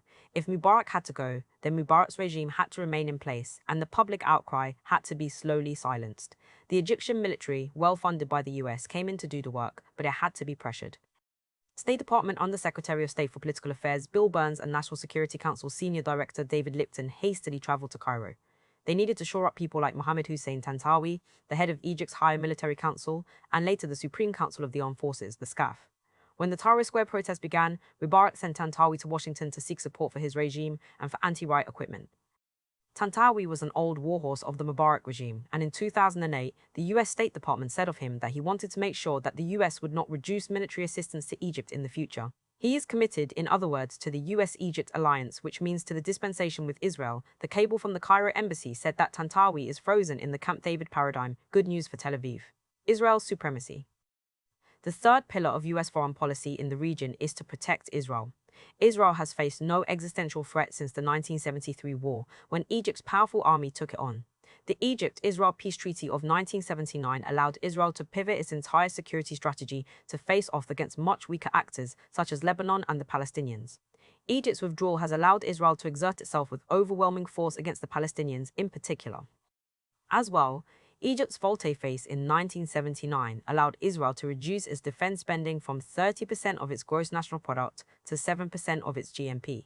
As part of this deal, the United States has provided each country with a large bursary each year over the past 30 years. Israel receives about $3 billion and Egypt receives $1.5 billion. Most of this money goes toward the military and security services of these two allies. The US subvention and the Egypt-Israel Peace Treaty create an exaggerated asymmetry between the Israeli armed forces and the Palestinian fighters. Protests in Egypt, with the Muslim Brotherhood as part of the action, sent a tremor through Tel Aviv's establishment. If a new government came to power with the Brotherhood in alliance, this might lead to the abrogation of the 1979 treaty. If this were to occur, Israel would once again be faced with the prospect of a hostile Egypt, and its Goliath stance against the Palestinians would be challenged. In 2008, Israeli Defense Minister Ehud Barak visited the Egyptian leadership in Cairo. When his team returned to Tel Aviv, his advisor David Hacham debriefed the US Embassy's Louis G. Moreno. Hacham said that the team was shocked by Mubarak's appearance and slurred speech. They talked about Iran and Barak agreed. Israel and Egypt have a common strategic interest in stopping the expansion of Iranian influence in the region, as well as a common view of the threat posed by Iran's nuclear program. Then, strikingly, Moreno wrote a parenthetical note, WE deferred to Embassy Cairo for analysis of Egyptian succession scenarios. But there is no question that Israel is most comfortable with the prospect of Omar Suleiman Dahe. If Suleiman took the reins, in other words, the third pillar of US interests would remain stable. The actions of US foreign policy have not progressed much from the inclinations of Teddy Roosevelt. In 1907, he wondered if it is impossible to expect moral, intellectual, and material well-being where Mohammedanism is supreme. The Egyptians were a people of Muslim fellahin who have never in all time exercised any self-government whatever. This was disingenuous. Roosevelt knew, of course, that the British ruled over Egypt. The Egyptians rose in revolt in 1881 under Ahmed Arabi against the Khedive, the British puppet Tawfiq Pasha, and once more in Alexandria in 1882. These rebellions, or the urge for self-government, were interpreted cynically by the British as its opposite, a reason to stay, to tame the passions of the population. The British would withdraw, the Foreign Office wrote, as soon as the state of the country and the organization of the proper means for the maintenance of the Khedivial authority will admit it. This promise was repeated almost verbatim 66 times between the early 1880s and 1922. It was Nasser who tossed them out in the 1950s. Roosevelt threw in his lot with the British consul, Lord Cromer. Cromer, he said, is one of the greatest modern colonial administrators, and he has handled Egypt just according to Egypt's needs. This is what Omar Suleiman said in those February days, that Egypt is too immature for democracy in the Enlightenment sense. Wisner whispered just this nonsense in his ear when he was in Cairo. Tahrir Square burst with enthusiasm and resilience on February 8. The US hastily told the Egyptian Authority to make a few more concessions. Anything would do as long as the three pillars remained intact. Joe Biden called Suleiman and told him to make immediate, irreversible progress. The US and Israel wanted Suleiman to take the reins at least 4 years ago. The protests simply hastened the script. The people of Egypt wanted to write a new play, but Suleiman was not to their taste. He had to be jettisoned. It was Suleiman who announced that Mubarak was to leave, and as vice president he hoped to step into his shoes, to be Mubarak II. It was not to happen. The next day, the Armed Forces Supreme Council led by General Tantawi took over. Suleiman was not a member. He had to retire. Matters were not so easily left to chance. In late February, much to the consternation of the Israelis, General Tantawi's military council allowed an Iranian frigate, the Allende, to use the Suez Canal for the first time since 1979. More surprises were to follow. Tantawi chose as foreign minister a very conventional figure, Nabil El Arabi, who has worked at the Ministry of Foreign Affairs since the 1970s. He was ambassador to India in the 1980s. In this period, El Arabi led the legal team to Camp David 1978 and to the Taba Conference 1985-89 to settle the terms of the Egyptian-Israeli peace. Nonetheless, right after the February oust of Mubarak and the entry of El Arabi into office, the old legal advisor sought out Hamas and began to talk about a new strategy for Egyptian-Palestinian relations. Some of this was driven by the role of Kefaya, one of the core organizations of the Tahrir protests, whose own roots are in the Palestinian solidarity work during the Second Intifada of 2000. One outcome of the talks was the freeing up of restrictions on the Rafah border crossing between Egypt and Gaza on MI-28. There is pressure on the parties that are now part of the political class to revoke the peace agreement and to pressure Israel to forge a lasting peace with those whom they should really be talking to, the Palestinians. Absent a genuine dialogue, the Egyptian people released their frustrations with the 1979 treaty on the Israeli embassy in Cairo in September 2011. Such a move is obviously detrimental to peace and a violation of the sanctity of diplomacy. Nevertheless, it revealed an Egyptian public whose views on Israel have been suffocated by the enforced peace deal. There is little public support for the 1979 peace deal, and whatever patience existed in Cairo vaporized when Israel conducted its campaign to prevent the Palestinians from taking their case to the United Nations in late September. M1E and threats from Washington fall daily on Tantawi's head. The direction of the Egyptian revolution in the future will have to settle this central question of the core pillar of Atlantic stability in the region, Israel. The character of the settler colonial Israeli state and its security are certainly under threat. If it is to be a Jewish state and yet not make a comprehensive and real deal toward the creation of a Palestinian state, it is fated to be mired in a fatal demographic contradiction. By 1976, in the Koenig Memorandum, it was clear that there was going to be an increase in the Arab population, now about 20%, and a flattening or even decrease in the Jewish population, hence the insistence on bringing into Israel the Russian Jewish migrants and others from the diaspora. The only way to seal off a Jewish state for those who are so inclined is to ensure that the Palestinians have their own state. But that is not going to happen unless Israel concedes certain fundamental demands, namely questions of security for the new Palestinian state and reasonable borders. Unless Israel is willing to allow certain demands for the creation of Palestine, it is going to run up against a serious threat to the character of Israel as a Jewish state, as the Koenig Memo made clear. Israel is unwilling to grasp this contradiction. Its elites are in denial. They think that the security or military solution is going to be adequate to preserve their hopes. These are rancid, particularly if the non-violent mass demonstrations like those in the First Intifada begin again. The Arab Spring has provoked three new elements in the Palestinian struggle. First, a surface political unity between Hamas and Fatah. Second, the non-violent protest on the Israeli-Syrian border. Third, the push by the Palestinians to go to United Nations General Assembly and ask for a formal declaration of statehood. The non-violent protests are a real threat to Israel. In February 2010, Israel's military chief Amos Gilad told the US Embassy in Tel Aviv, "We don't do Gandhi very well." If more peaceful protests continue, the Israeli Defense Force warned that they would turn to harsher techniques. Given the IDF's track record, one wonders what would be harsher than firing into crowds. It was to undercut this that President Obama tried to offer a concession, the declaration of a state of Palestine based on the 1967 border, with swaps to preserve Israel's sense of security. Obama wanted to make a few modest concessions to circumvent the Palestinian positive dynamic. It would look appalling in the context of the Arab Spring for the US to have to wield its veto against the Palestinians in the Security Council. Netanyahu had none of this. He chose to hold fast, believing that the US had to follow his lead as long as Israel remains a major pillar of the old order in the West Asia and North Africa. He was not wrong. The US has a hard time pulling itself away from the most outrageous positions taken by Israel in its dealings with its neighbors and with the Palestinians. If these three new elements, the unity of the political forces, the non-violent protests, and the move to the UN continue, it is going to make things very difficult for the Israelis and for the US. They have gotten used to Hamas's rockets, which are easy to manipulate. It is much harder to legitimize what Baruch Kimmelin calls the politicide of the Palestinians because of peace marches toward the Israeli line of control. Over the question of the Palestinian case to the UN, the pillars of stability rub against each other. The United States fought off a bid by the Palestinians to make their case before the UN Security Council. The Israelis won that gambit. UNESCO accepted the Palestinian Authority as a full member, and the United States declined to honor its fiscal contributions to the cultural agency. To rebuke the Palestinian state rebukes the Arab Spring. To do so also threatens the viability of the other pillars of stability, such as the Saudi monarchy. Hence, in the tumult over the UN vote, Prince Turki Al-Faisal wrote in the New York Times, September 12, if the US did not support the Palestinians, it would lose Saudi Arabia. With most of the Arab world in upheaval, he wrote, the special relationship between Saudi Arabia and the United States would increasingly be seen as toxic by the vast majority of Arabs and Muslims who demand justice for the Palestinian people. If Saudi Arabia remained a pillar of stability, it would lose its own people. If the United States abandoned Israel, it would gain Saudi friendship and it would have an opportunity to contain Iran and prevent it from destabilizing the region. This is a dilemma. It gave the White House sleepless nights. By August 2011, Israel was in ferment. The pathways along Rothschild Boulevard in Tel Aviv were packed with Israelis furious at their government for its refusal to engage with their real lives.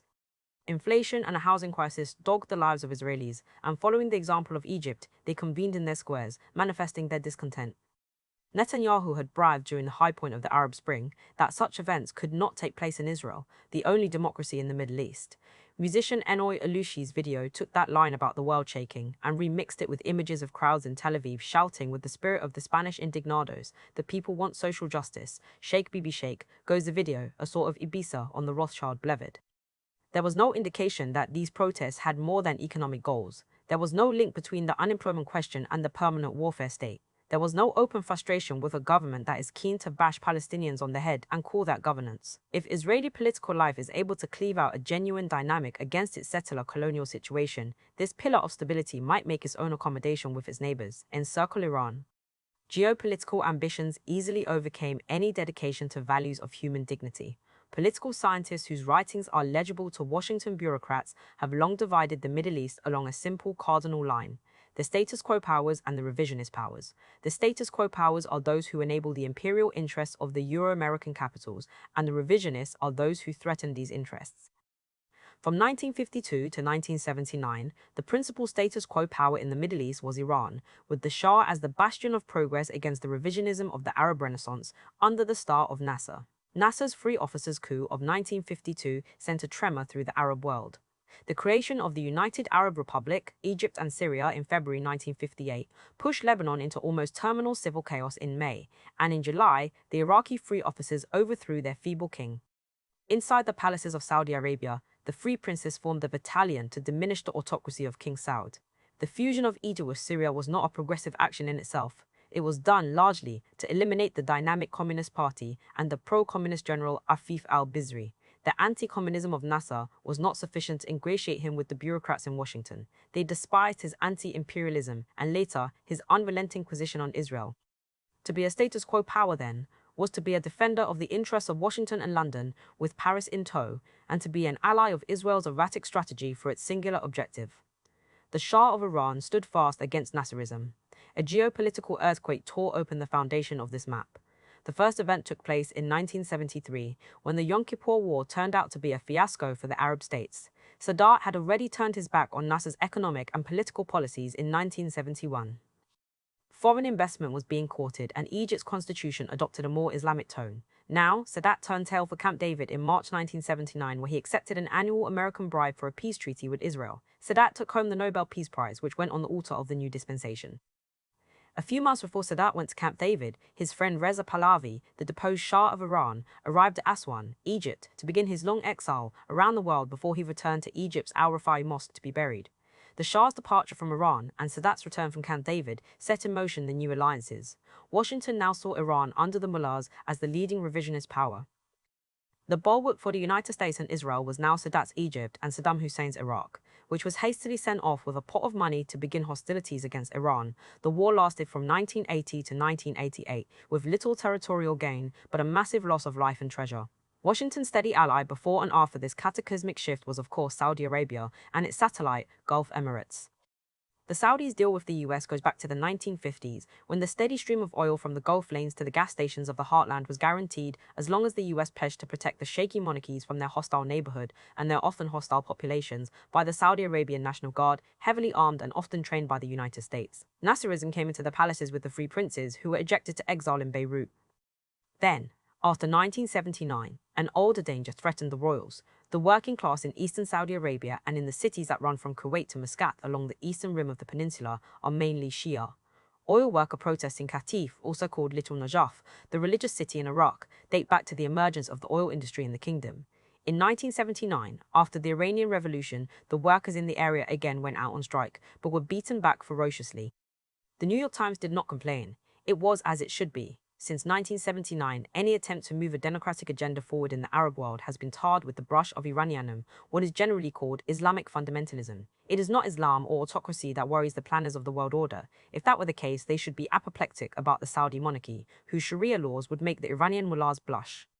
What drives Langley and the Harold Pratt House crazy is the issue of Iranian influence, and so of the revision of the power equation in the Middle East. These intellectual bureaucrats stretch the short, tight skin of Shiism over the gigantic body of the Arab world. Hamas and Hezbollah are treated as Iranian mailboxes in Palestine and Lebanon, respectively.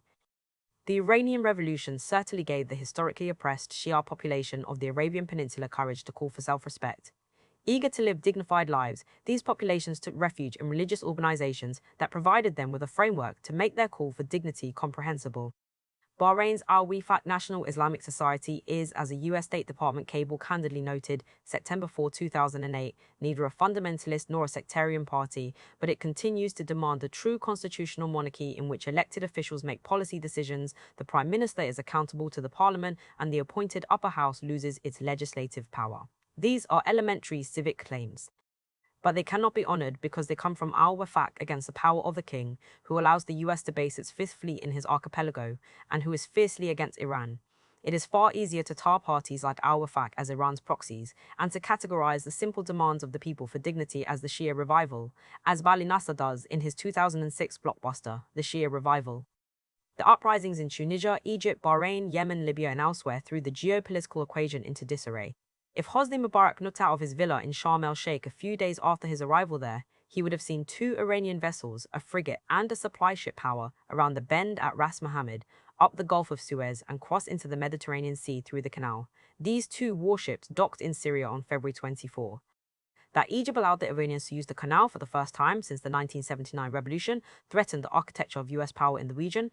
Alireza Nada of RAND told the New York Times, "Why? I think the Saudis are worried that they're encircled. Iraq, Syria, Lebanon, Yemen is unstable. Bahrain is very uncertain." The US war in Iraq handed the country over to a pro-Iranian regime.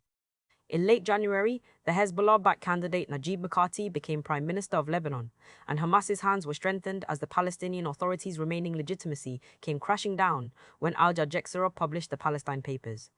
Ben Ali and Mubarak's exile threw Tunisia and Egypt out of the column of the status quo states. Libya's Gaddafi and Yemen's Saleh have been loyal allies in the war on terror. Their fall was preordained. As the status quo withered, its loyal dogs tried out the old chant about the threat of Islamic fundamentalism. Mubarak's chorus about the Muslim Brotherhood was off-key. When Sheikh Yusuf al-Qaradawi returned from his exile in Qatar, he did not play the part of Khomeini. The Sheikh opened his sermon in Tahrir Square with a welcome to both Muslims and Christians. Gaddafi's shrieks about a potential al-Qaeda in the Maghreb being formed in the eastern part of Libya repeated the paranoid delusions of the AFRICOM planners. Bahrain's Hamad al-Khalifa hastened to kiss the hem of King Abdullah's substantial jalabiyah and to plot together about the Shia challenge to the Sunni monarchs. They wished to convert their sectarian histrionics onto their dissenting populations, but all Wafat's Khalil Ibrahim al-Marzouk quickly warned that the Saudis might try to flood Bahrain with the kind of mercenary thugs that they would send into Yemen to disrupt the Marxist Republic in the 1970s. He was prescient. This is exactly what happened, as we shall see. In 2008, during the armed confrontation between the Lebanese government and Hezbollah, the Saudi Foreign Minister Saud al-Faisal met with the US Ambassador David Satterfield. Saud feared an Iranian takeover of all Lebanon. He wanted armed intervention. The Lebanese armed forces were not up to the task. Nor was the UN force in South Lebanon, which is sitting doing nothing. WTF was needed was for the US and NATO to provide naval and air cover and for an Arab force drawn from the Arab periphery. It did not come to pass. But the idea percolates on the surface of Riyadh's palaces. The Saudis, the anchor of anti-Iranianism, did not believe that the US had the spine to act as it must. The uprisings in Bahrain and Yemen had to be crushed. It would look bad if this was sanctioned in the name of the preservation of the monarchy. Far better to see the protesters as terrorists, as in Yemen, or Iranianists, as in Bahrain. Or even better yet, to turn this largely peaceful wave into a new military confrontation. The hawks of order had every incentive to enchain the doves of change. Vijay, on the rim of Saudi. When Ben Ali flew to Saudi Arabia, he brought with him to the peninsula the magic of the wave. That's where events ran into some trouble. The Saudi monarchy found it intolerable that democracy dared to make its presence felt on its borders. The various sheikdoms, some that predate the Saudi ones such as Bahrain, 1783 to Al Saud's 1932, are ideological and practical buffer zones. The idea of the Arab monarchy would be harder to sustain if the only such were in Riyadh, however rich. It becomes easier to point the royal finger toward Manama and Kuwait, to suggest that it is in the temperament of Arabs to be ruled by their royals or their tribal chiefs. Saudi Arabia was prepared to go to any lengths to vanquish the protests in Bahrain, which it did with armed force after doing a monumental deal to which we shall return eventually. In Yemen, matters were simplified. There was no need to do a deal to send in troops. The president, Ali Abdullah Saleh, is clever. He played the crowds carefully, holding his own support base together with tribal blandishments and with threats about the fear of the notorious South, once home to Marxism and now, by his light, home to Al-Qaeda. Saleh had two other cards in his pocket.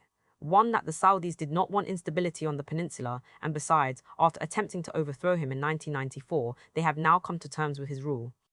Two, that the United States and Saudis are petrified of Al-Qaeda in the Arab Peninsula, AQAP. Yemen remained on the front pages of the newspapers of the region, and on the inside pages of the Atlantic papers only because of the courage of the Yemeni people, but there was no real pressure for regime change from either Riyadh or Washington. In fact, Saleh was allowed to get away with murder, as the Saudis have in Manama, because there are limits to what power is willing to concede in the region. Bahrain and Yemen illuminate the manuscript of imperialism, a concept that many have increasingly come to deny or misrepresent. Such protests appear unlikely only because the wave of struggle that broke out on the peninsula in the late 1950s and peaked in the 1970s was crushed by the early 1980s. Encouraged by the overthrow of the monarch in Egypt by the coup led by Nasser, ordinary people across the Arab world wanted their own revolts. Iraq and Lebanon followed. On the peninsula, the people wanted what Fred Halliday called Arabia without sultans. The People's Front for the Liberation of the Occupied Arab Gulf emerged out of the Dhofar-Oman struggle. It wished to take its local campaign to the entire peninsula. In Bahrain, its more timid branch was the Popular Front. It did not last long. With Nasserism in decline by the 1970s, the new momentum came to this Arabian republicanism from the Iranian Revolution of 1979. The Islamic Front for the Liberation of Bahrain attempted a coup in 1981. They had the inspiration but not the organization. This Arab archipelago could not go the way of Yemen, where a revolution allowed a Marxist organization to seize power in 1967. Yemen's Marxists faced ceaseless pressure from the Saudis, their Yemeni allies and the forces of the Atlantic world. In 1990, with the Soviet Union on the wane, the North, led by Saleh, absorbed the South. It was the peninsula's Die Wende, the turning point, about the same time as the two Germanys were united. The pendulum swung in favor of the status quo.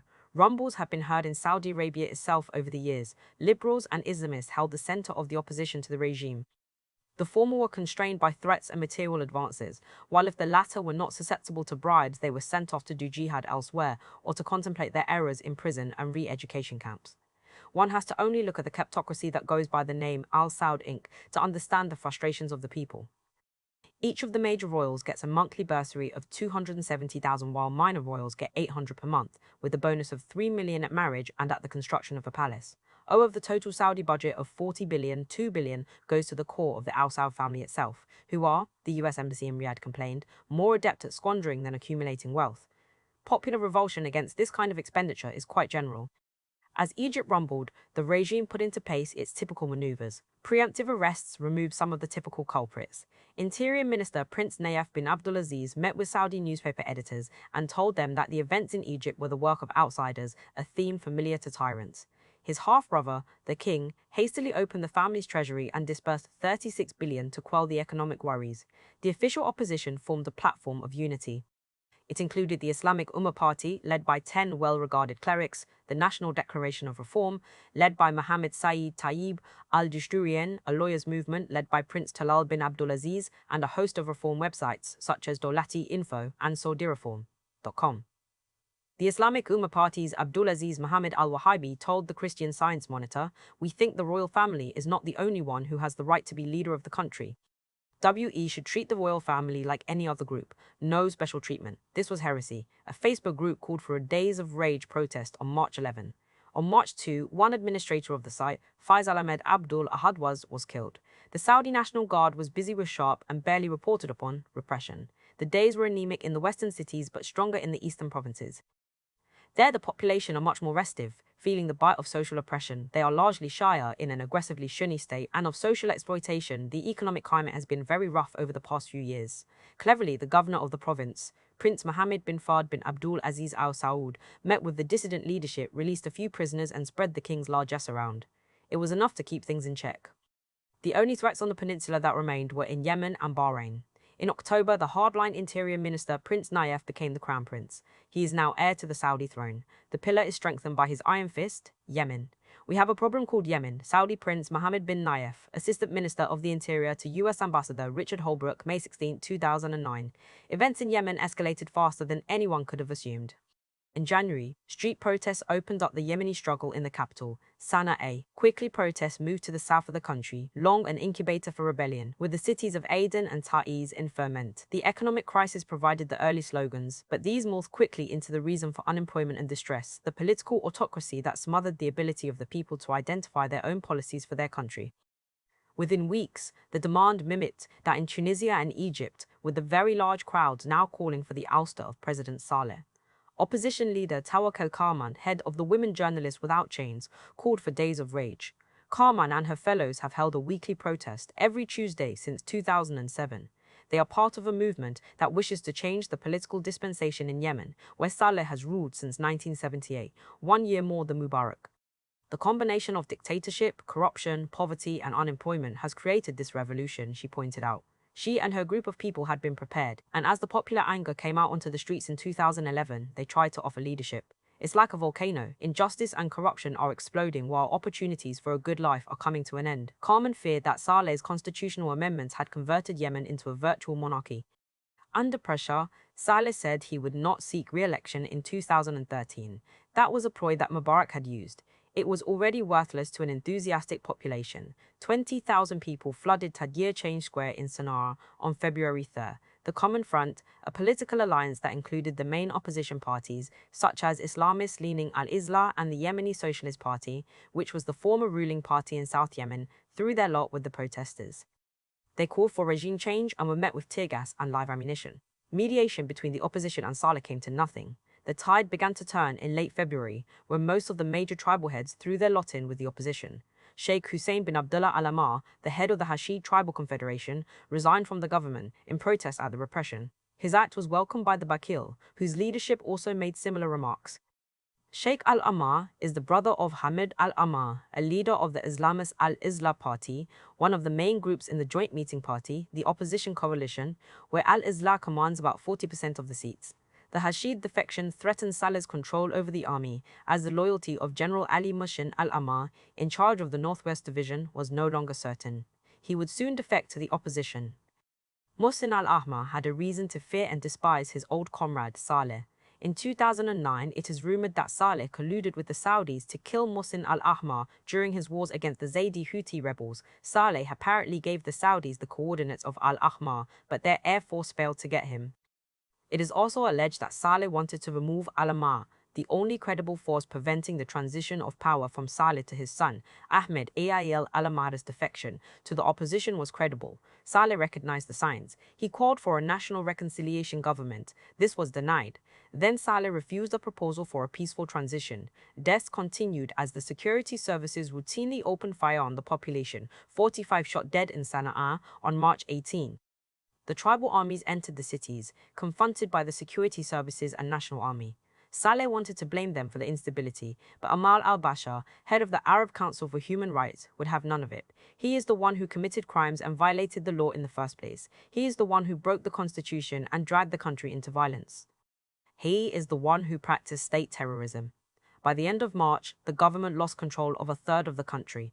On March 27, U.S. Defense Secretary Robert Gates reiterated the importance of Saleh to the counter-terrorism offensive in Yemen against al-Qaeda in the Arabian Peninsula, AQAP.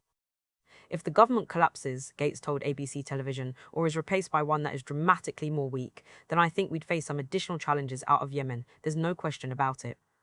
AQAP has indeed operated out of Yemen, threatening Saudi Arabia as much as the United States. It was the site of the attack on the USS Cole, and it is from somewhere in Yemen that the Yemeni-American cleric Anwar al-Awlaki sent his dispatches and his bombers, including Umar Farouk Abdul Muttalib, the underwear or Christmas bomber. It was also orders from Yemen that sent the Anas bomber Abdullah al-Asiri to kill Saudi Interior Minister Prince Mohammed bin Nayef in September 2009. Gates's fears also stem from actions in Abyei Governorate on March 2018, when AQAP declared the creation of an Islamic emirate in the province, with strict measures to restrict the movement of women. According to an essay in the Sydney Morning Herald written by Sarah Phillips, a scholar of contemporary Yemen, the declaration overlooks the complexities of Abyein's local landscape, particularly the fact that much of its farming economy relies upon the labour of women. If women are really to remain in their homes, the local modes of production will have to shift radically. It is one thing to say that Abyei is an Islamic emirate, but another matter entirely to administer it accordingly without attracting local hostility. Because of this complex landscape, Phillips cautions, neither the Saleh regime nor the AQAP should be taken at their word. Doing so gives oxygen to sentiments that are abhorred by most Yemenis and constricts the options of those who are committed to genuine change. Real change will be slow, unstable, and non-linear, but it is inevitable. Despite what Phillips argues, the entanglements between the Saleh regime, the US counter-terrorism operation, and the Saudis are going to be very difficult to unravel. Over the last few years, Yemen has become a central front in the war on terror and a central location in Droneland. In December 2009, General David Petraeus, head of Central Command, came to visit Saleh and talk about the war in Droneland. Saleh gave the US permission to bomb his territory, even if the strike kills civilians alongside jihadu. Yemen insisted it must maintain the status quo regarding the official denial of US involvement, Ambassador Stephen Secchi wrote in his role as stenographer. Saleh wanted operations to continue non-stop until we eradicate the disease. We'll continue saying the bombs are ours, not yours, Saleh told Petraeus. His deputy, Prashad al-Alimi, said that he had just lied to Parliament, telling it that the bombs are American but fired by Yemenis. Petraeus pointed out that Saleh must tell the Yemeni customs to stop holding up embassy cargo at the airport, including shipments destined for the Yemeni government itself, such as equipment of Yemen's counter-terrorism unit. Meanwhile, Saleh wanted money. He got millions, and equipment, helicopters and IED jamming devices. Petraeus was less eager about the equipment. Saleh was angry. Americans are hot-blooded and hasty when you need us, he said presciently, but cold-blooded and British when we need you. On September 30, a US drone strike assassinated al-Awlaki and his associate, the Yemeni-American al-Qaeda journalist Samir Khan, somewhere between the provinces of Marib and Al-Jawf. Both were American nationals. The United States was wrong-footed over the Yemen protests. It could not afford to alienate Saleh, who still remained in control of the counter-terrorism apparatus. Nor could it go ahead of the Saudis, who remain happy with Saleh. He has a close ally in bin Nayef, the Deputy Interior Minister of the Saudis. Enter the Gulf Cooperation Council, the Arab NATO. In late April, as events seemed at a bloody standstill, the GCC entered with a proposal that Saleh pledged to leave and the opposition stand down. Saleh refused to sign the proposal thrice, and after his May 22 refusal, the GCC walked out. The violence escalated until Saleh was injured in a 3 June bombing of his compound. Wounded, Saleh fled to Saudi Arabia for medical treatment, leaving his deputy Abd al-Rab Mansour al-Hadi in charge, his son Ahmed in charge of the Republican Guard, and his brother Khaled in a position of decisive authority over the army. These are the people whom the protesters called the orphans of Saleh. the military is split into two factions. Ahmed Ali holds the Yemeni government for his father. Via his command over the Republican Guard, his cousins Yahya and Ammar hold the Central Security Forces and the National Security Bureau respectively. Ali Mushin al-Ahmar, Saleh's main military man, is now with the rebellion. The Saudis hedged their bets between Saleh's return and al-Ahmar's accession to the presidency. The protests continued. In mid-September, the 1st Armored Division under the command of Al-Ahmar clashed with the Republican Guard of the Saleh family. Shells fell between Tahrir Square, where the opposition created a tent city, and the Kentucky roundabout held by the Republican Guard. The fear was that under cover of the tumult of the Arab Spring, and taking advantage of the massive civilian protests against Saleh, Al-Ahmar might conduct a conventional coup. By early January 2012, Saleh pushed through an amnesty law, granted immunity from prosecution, and given allowance for his family to maintain control over the forces of repression. Saleh withdrew on behalf of his vice President Hadi. Protests broke out once more against the immunity deal that was pushed through the parliament. Amnesty International and Human Rights Watch agreed with the protesters. The draft law, noted Amnesty, is a smack in the face for justice, made all the more glaring by the fact that protesters have been calling for an end to impunity since mass protests began in early 2011. Saudi machinations are rumored. The United States remains silent. There is no call for any human rights investigation or for the withdrawal of the amnesty deal. There is no discussion of substance in the United Nations. Silence descends upon Yemen. In October, Tawakkol Khan won the Nobel Peace Prize. The committee wanted the prize to deliver an important signal to women all over the world, removing Karman from her precise context. She would have none of it. This prize, she pointed out, is a victory for Arabs around the world and a victory for Arab women. I am so happy, and I give this award to all of the youth and all of the women across the Arab world, in Egypt, in Tunisia. The fight for democratic Yemen will continue. Give Allah back our Bahrain. Return this country to its people. Toward its people. Our Bahrain is Awad. Aya al-Khomezi, Bahraini poet, February 25, Pearl Square. On Valentine's Day, a protest march in Manama, Bahrain, had no love for the Al Khalifa royal family. It wanted to deliver a message. They did not pick the day for obvious reasons, but because it was the anniversary of the vote on a national charter delivered by the monarch on February 14, 2002. That vote, 98% in favour, was recorded and its meaning filed into the royal archives. It was enough to make the promise and have the people ratify it. Not much was done to put it into action. Our demand is a constitution written by the people, the protesters chanted. Opposition leader Abdul Wahab Hussein said, "The number of riot police is huge, but we have shown using violence against us only makes us stronger." The police fired rubber bullets and dispersed the as yet small crowd on February 14. "This is just the beginning," Hussein said after he was beaten off the streets. The main leadership found itself behind bars. Hassan Mashai Movement, Ibrahim Sharif, Wild Society and Hussein Wafa. Sheikh Ali Salman of the Al-Wafaq Party urged the people to return to their protests. Haq, Wad, Wafa, Al-Wafaq. These are the contours of the contemporary revolt in Bahrain. They are the children of the protests of the 1990s, when a reform movement formed to push King Hamad bin Isa al-Khalifa to follow the stipulations of the 1973 constitution. The al-Khalifa regime met these protests with stiff resistance. The new ruler, Hamad, a graduate of Cambridge University, was smart. He knew a thing or two about hegemony, not enough to smash the heads of the Islamists or the Shia parties. He hastily called for an elected parliament, allowed women to vote and released some political prisoners. This was the grandly named National Charter of Bahrain 2001.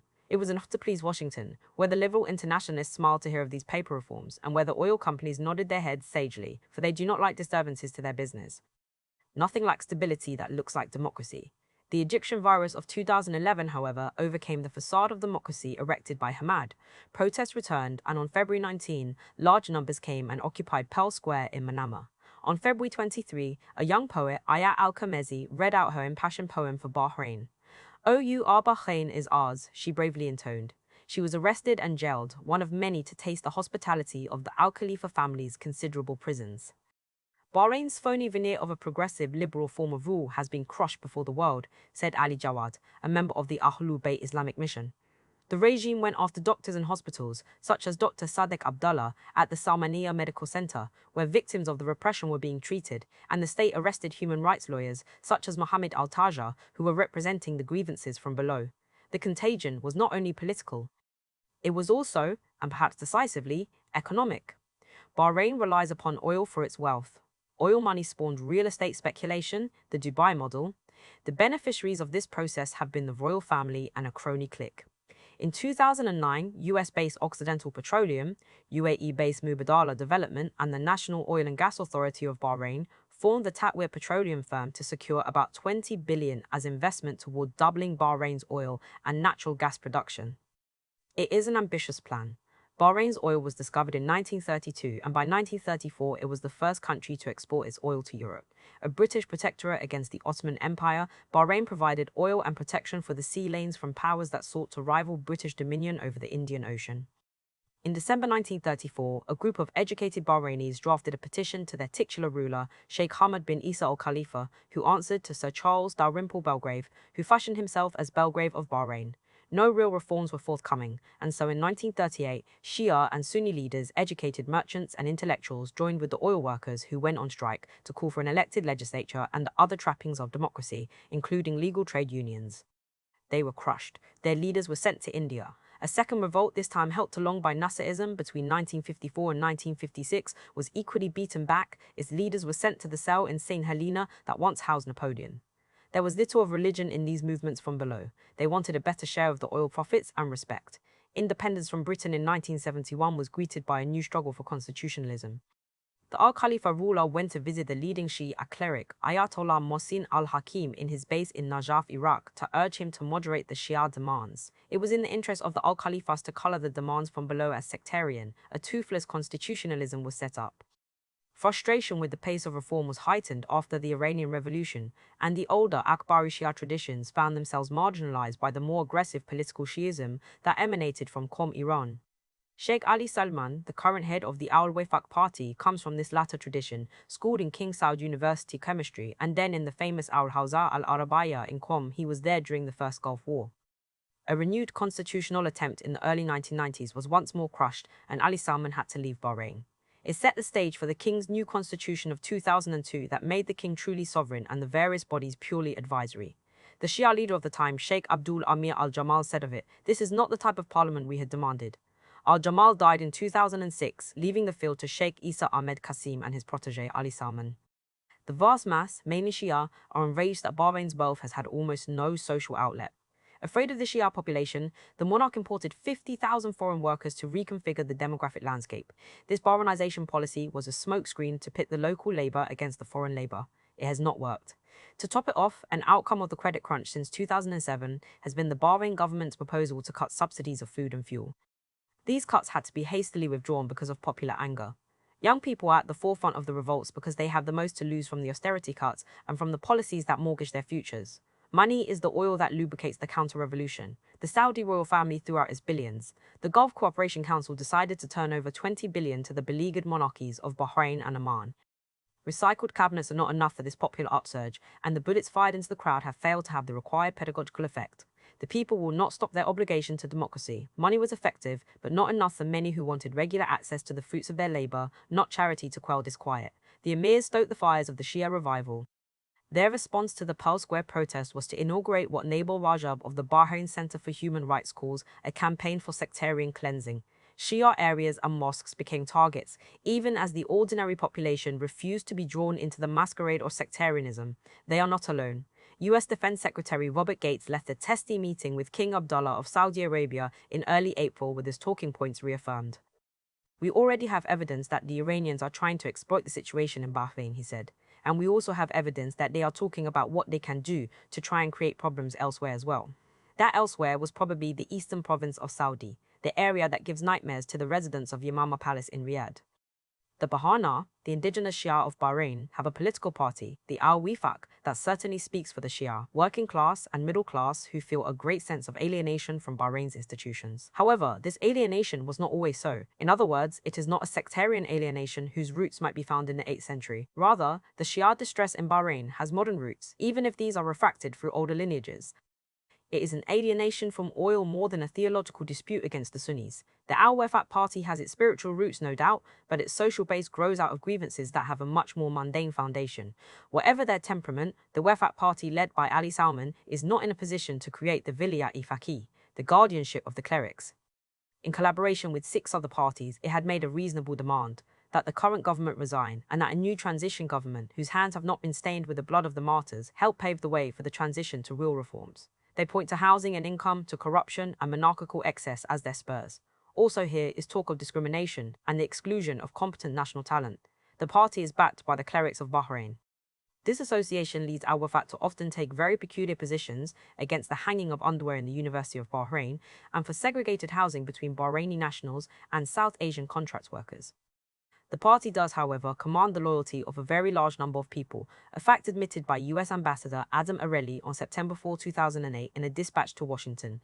The Wefaq party remains the most popular party among the majority Shia underclass and advocates non-violent political activism on behalf of the Shia community. The counter-revolution counts on sectarianism to tear apart the Arabian resistance.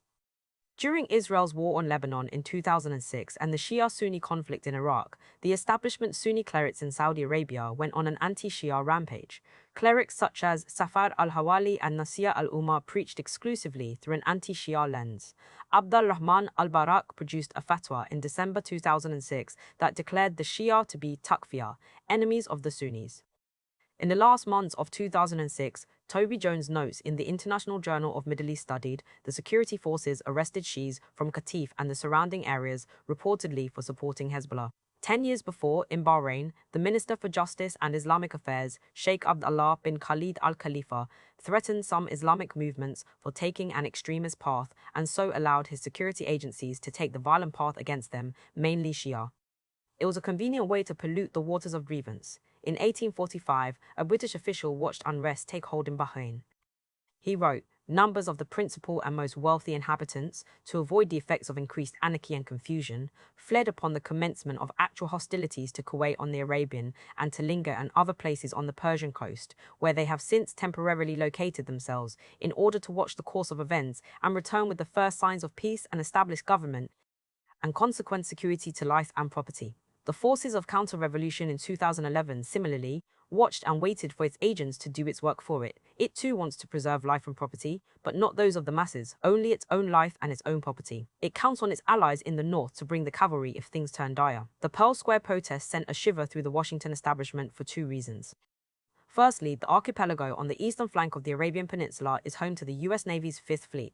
It is just a few miles off the coast of Iran and able to fully support the US adventures in West Asia and in East Africa. If the monarchy in Bahrain falls, there is every indication that a civilian government led by al-Wefaq will ask the fleet to depart. An economically strapped Dubai might welcome a base, but that would look poorly for its desire to be a global city. The velvet glove of commerce likes to distance itself from the iron fist of military force. Qatar already hosts the Al Udeid airbase, but the US must share this with the ever-expanding Qatari Air Force's own needs. Secondly, the US does not wish to allow the domino of republicanism to begin in Bahrain. US Assistant Secretary of State Jeffrey Feltman and the chairman of the Joint Chiefs of Staff Admiral Mike Mullen went on a tour of the Emirates' capitals, declaring their unconditional support. The US stands for universal human rights, Feltman told the emirs, but of course, since every country is unique, these rights would emerge in their own way. Mullen was at hand to reassure, discuss, and understand what's going on. The key word here is reassure. In 2010, the US government inked a $60 billion arms deal with Saudi Arabia. The kit includes UH-60 Black Hawk and MH-6 Little Bird helicopters, very useful in counterinsurgency. When the peninsula's political temperature rises, those helicopters will be the first signs of peace and established government in the region. At the 5th Fleet Base, Vice Admiral Mark Fox kept the EA-6B prowlers powered up for emergency action. The deployment is essential for US war aims in West Asia and in the Gulf region, mainly as a deterrent against Iran through the patrolling of the oil lanes, especially the Straits of Hormuz. There is no way that the US or the Saudis would allow Al Khalifa to fall and a party like Al Wefaq, however popular, to come to power. Such an outcome would strengthen what Washington and Riyadh see as the revisionist bloc led by Iran. As it happened, US intervention was not needed. The Arab NATO took care of the problem itself, the Arab NATO. The Iranian Revolution of 1979 threw the United States, the Atlantic powers, and the Gulf Arabs into disarray. At one stroke, the United States lost its gendarme of the oil lands. The Shah had been a reliable ally, with Kissinger calling him a tough, mean guy. This was opposed to the Saudis, whom Kissinger thought of as the most feckless and gutless of the Arabs. The Shah's replacement, the Ayatollah Khomeini and his clerics, disdained the Americans for their support of the Savak regime and had no love for the Gulf Arabs either. Nevertheless, their general tenor was that they wanted to consolidate their Islamic revolution in one country. Export of their brand of Islamism and Vijay was not in the cards. The Islamic Republic had many problems within the country, and most pressing for the myopic regime was to set up their moral surveillance networks, even though the most pressing for the people was the economic situation.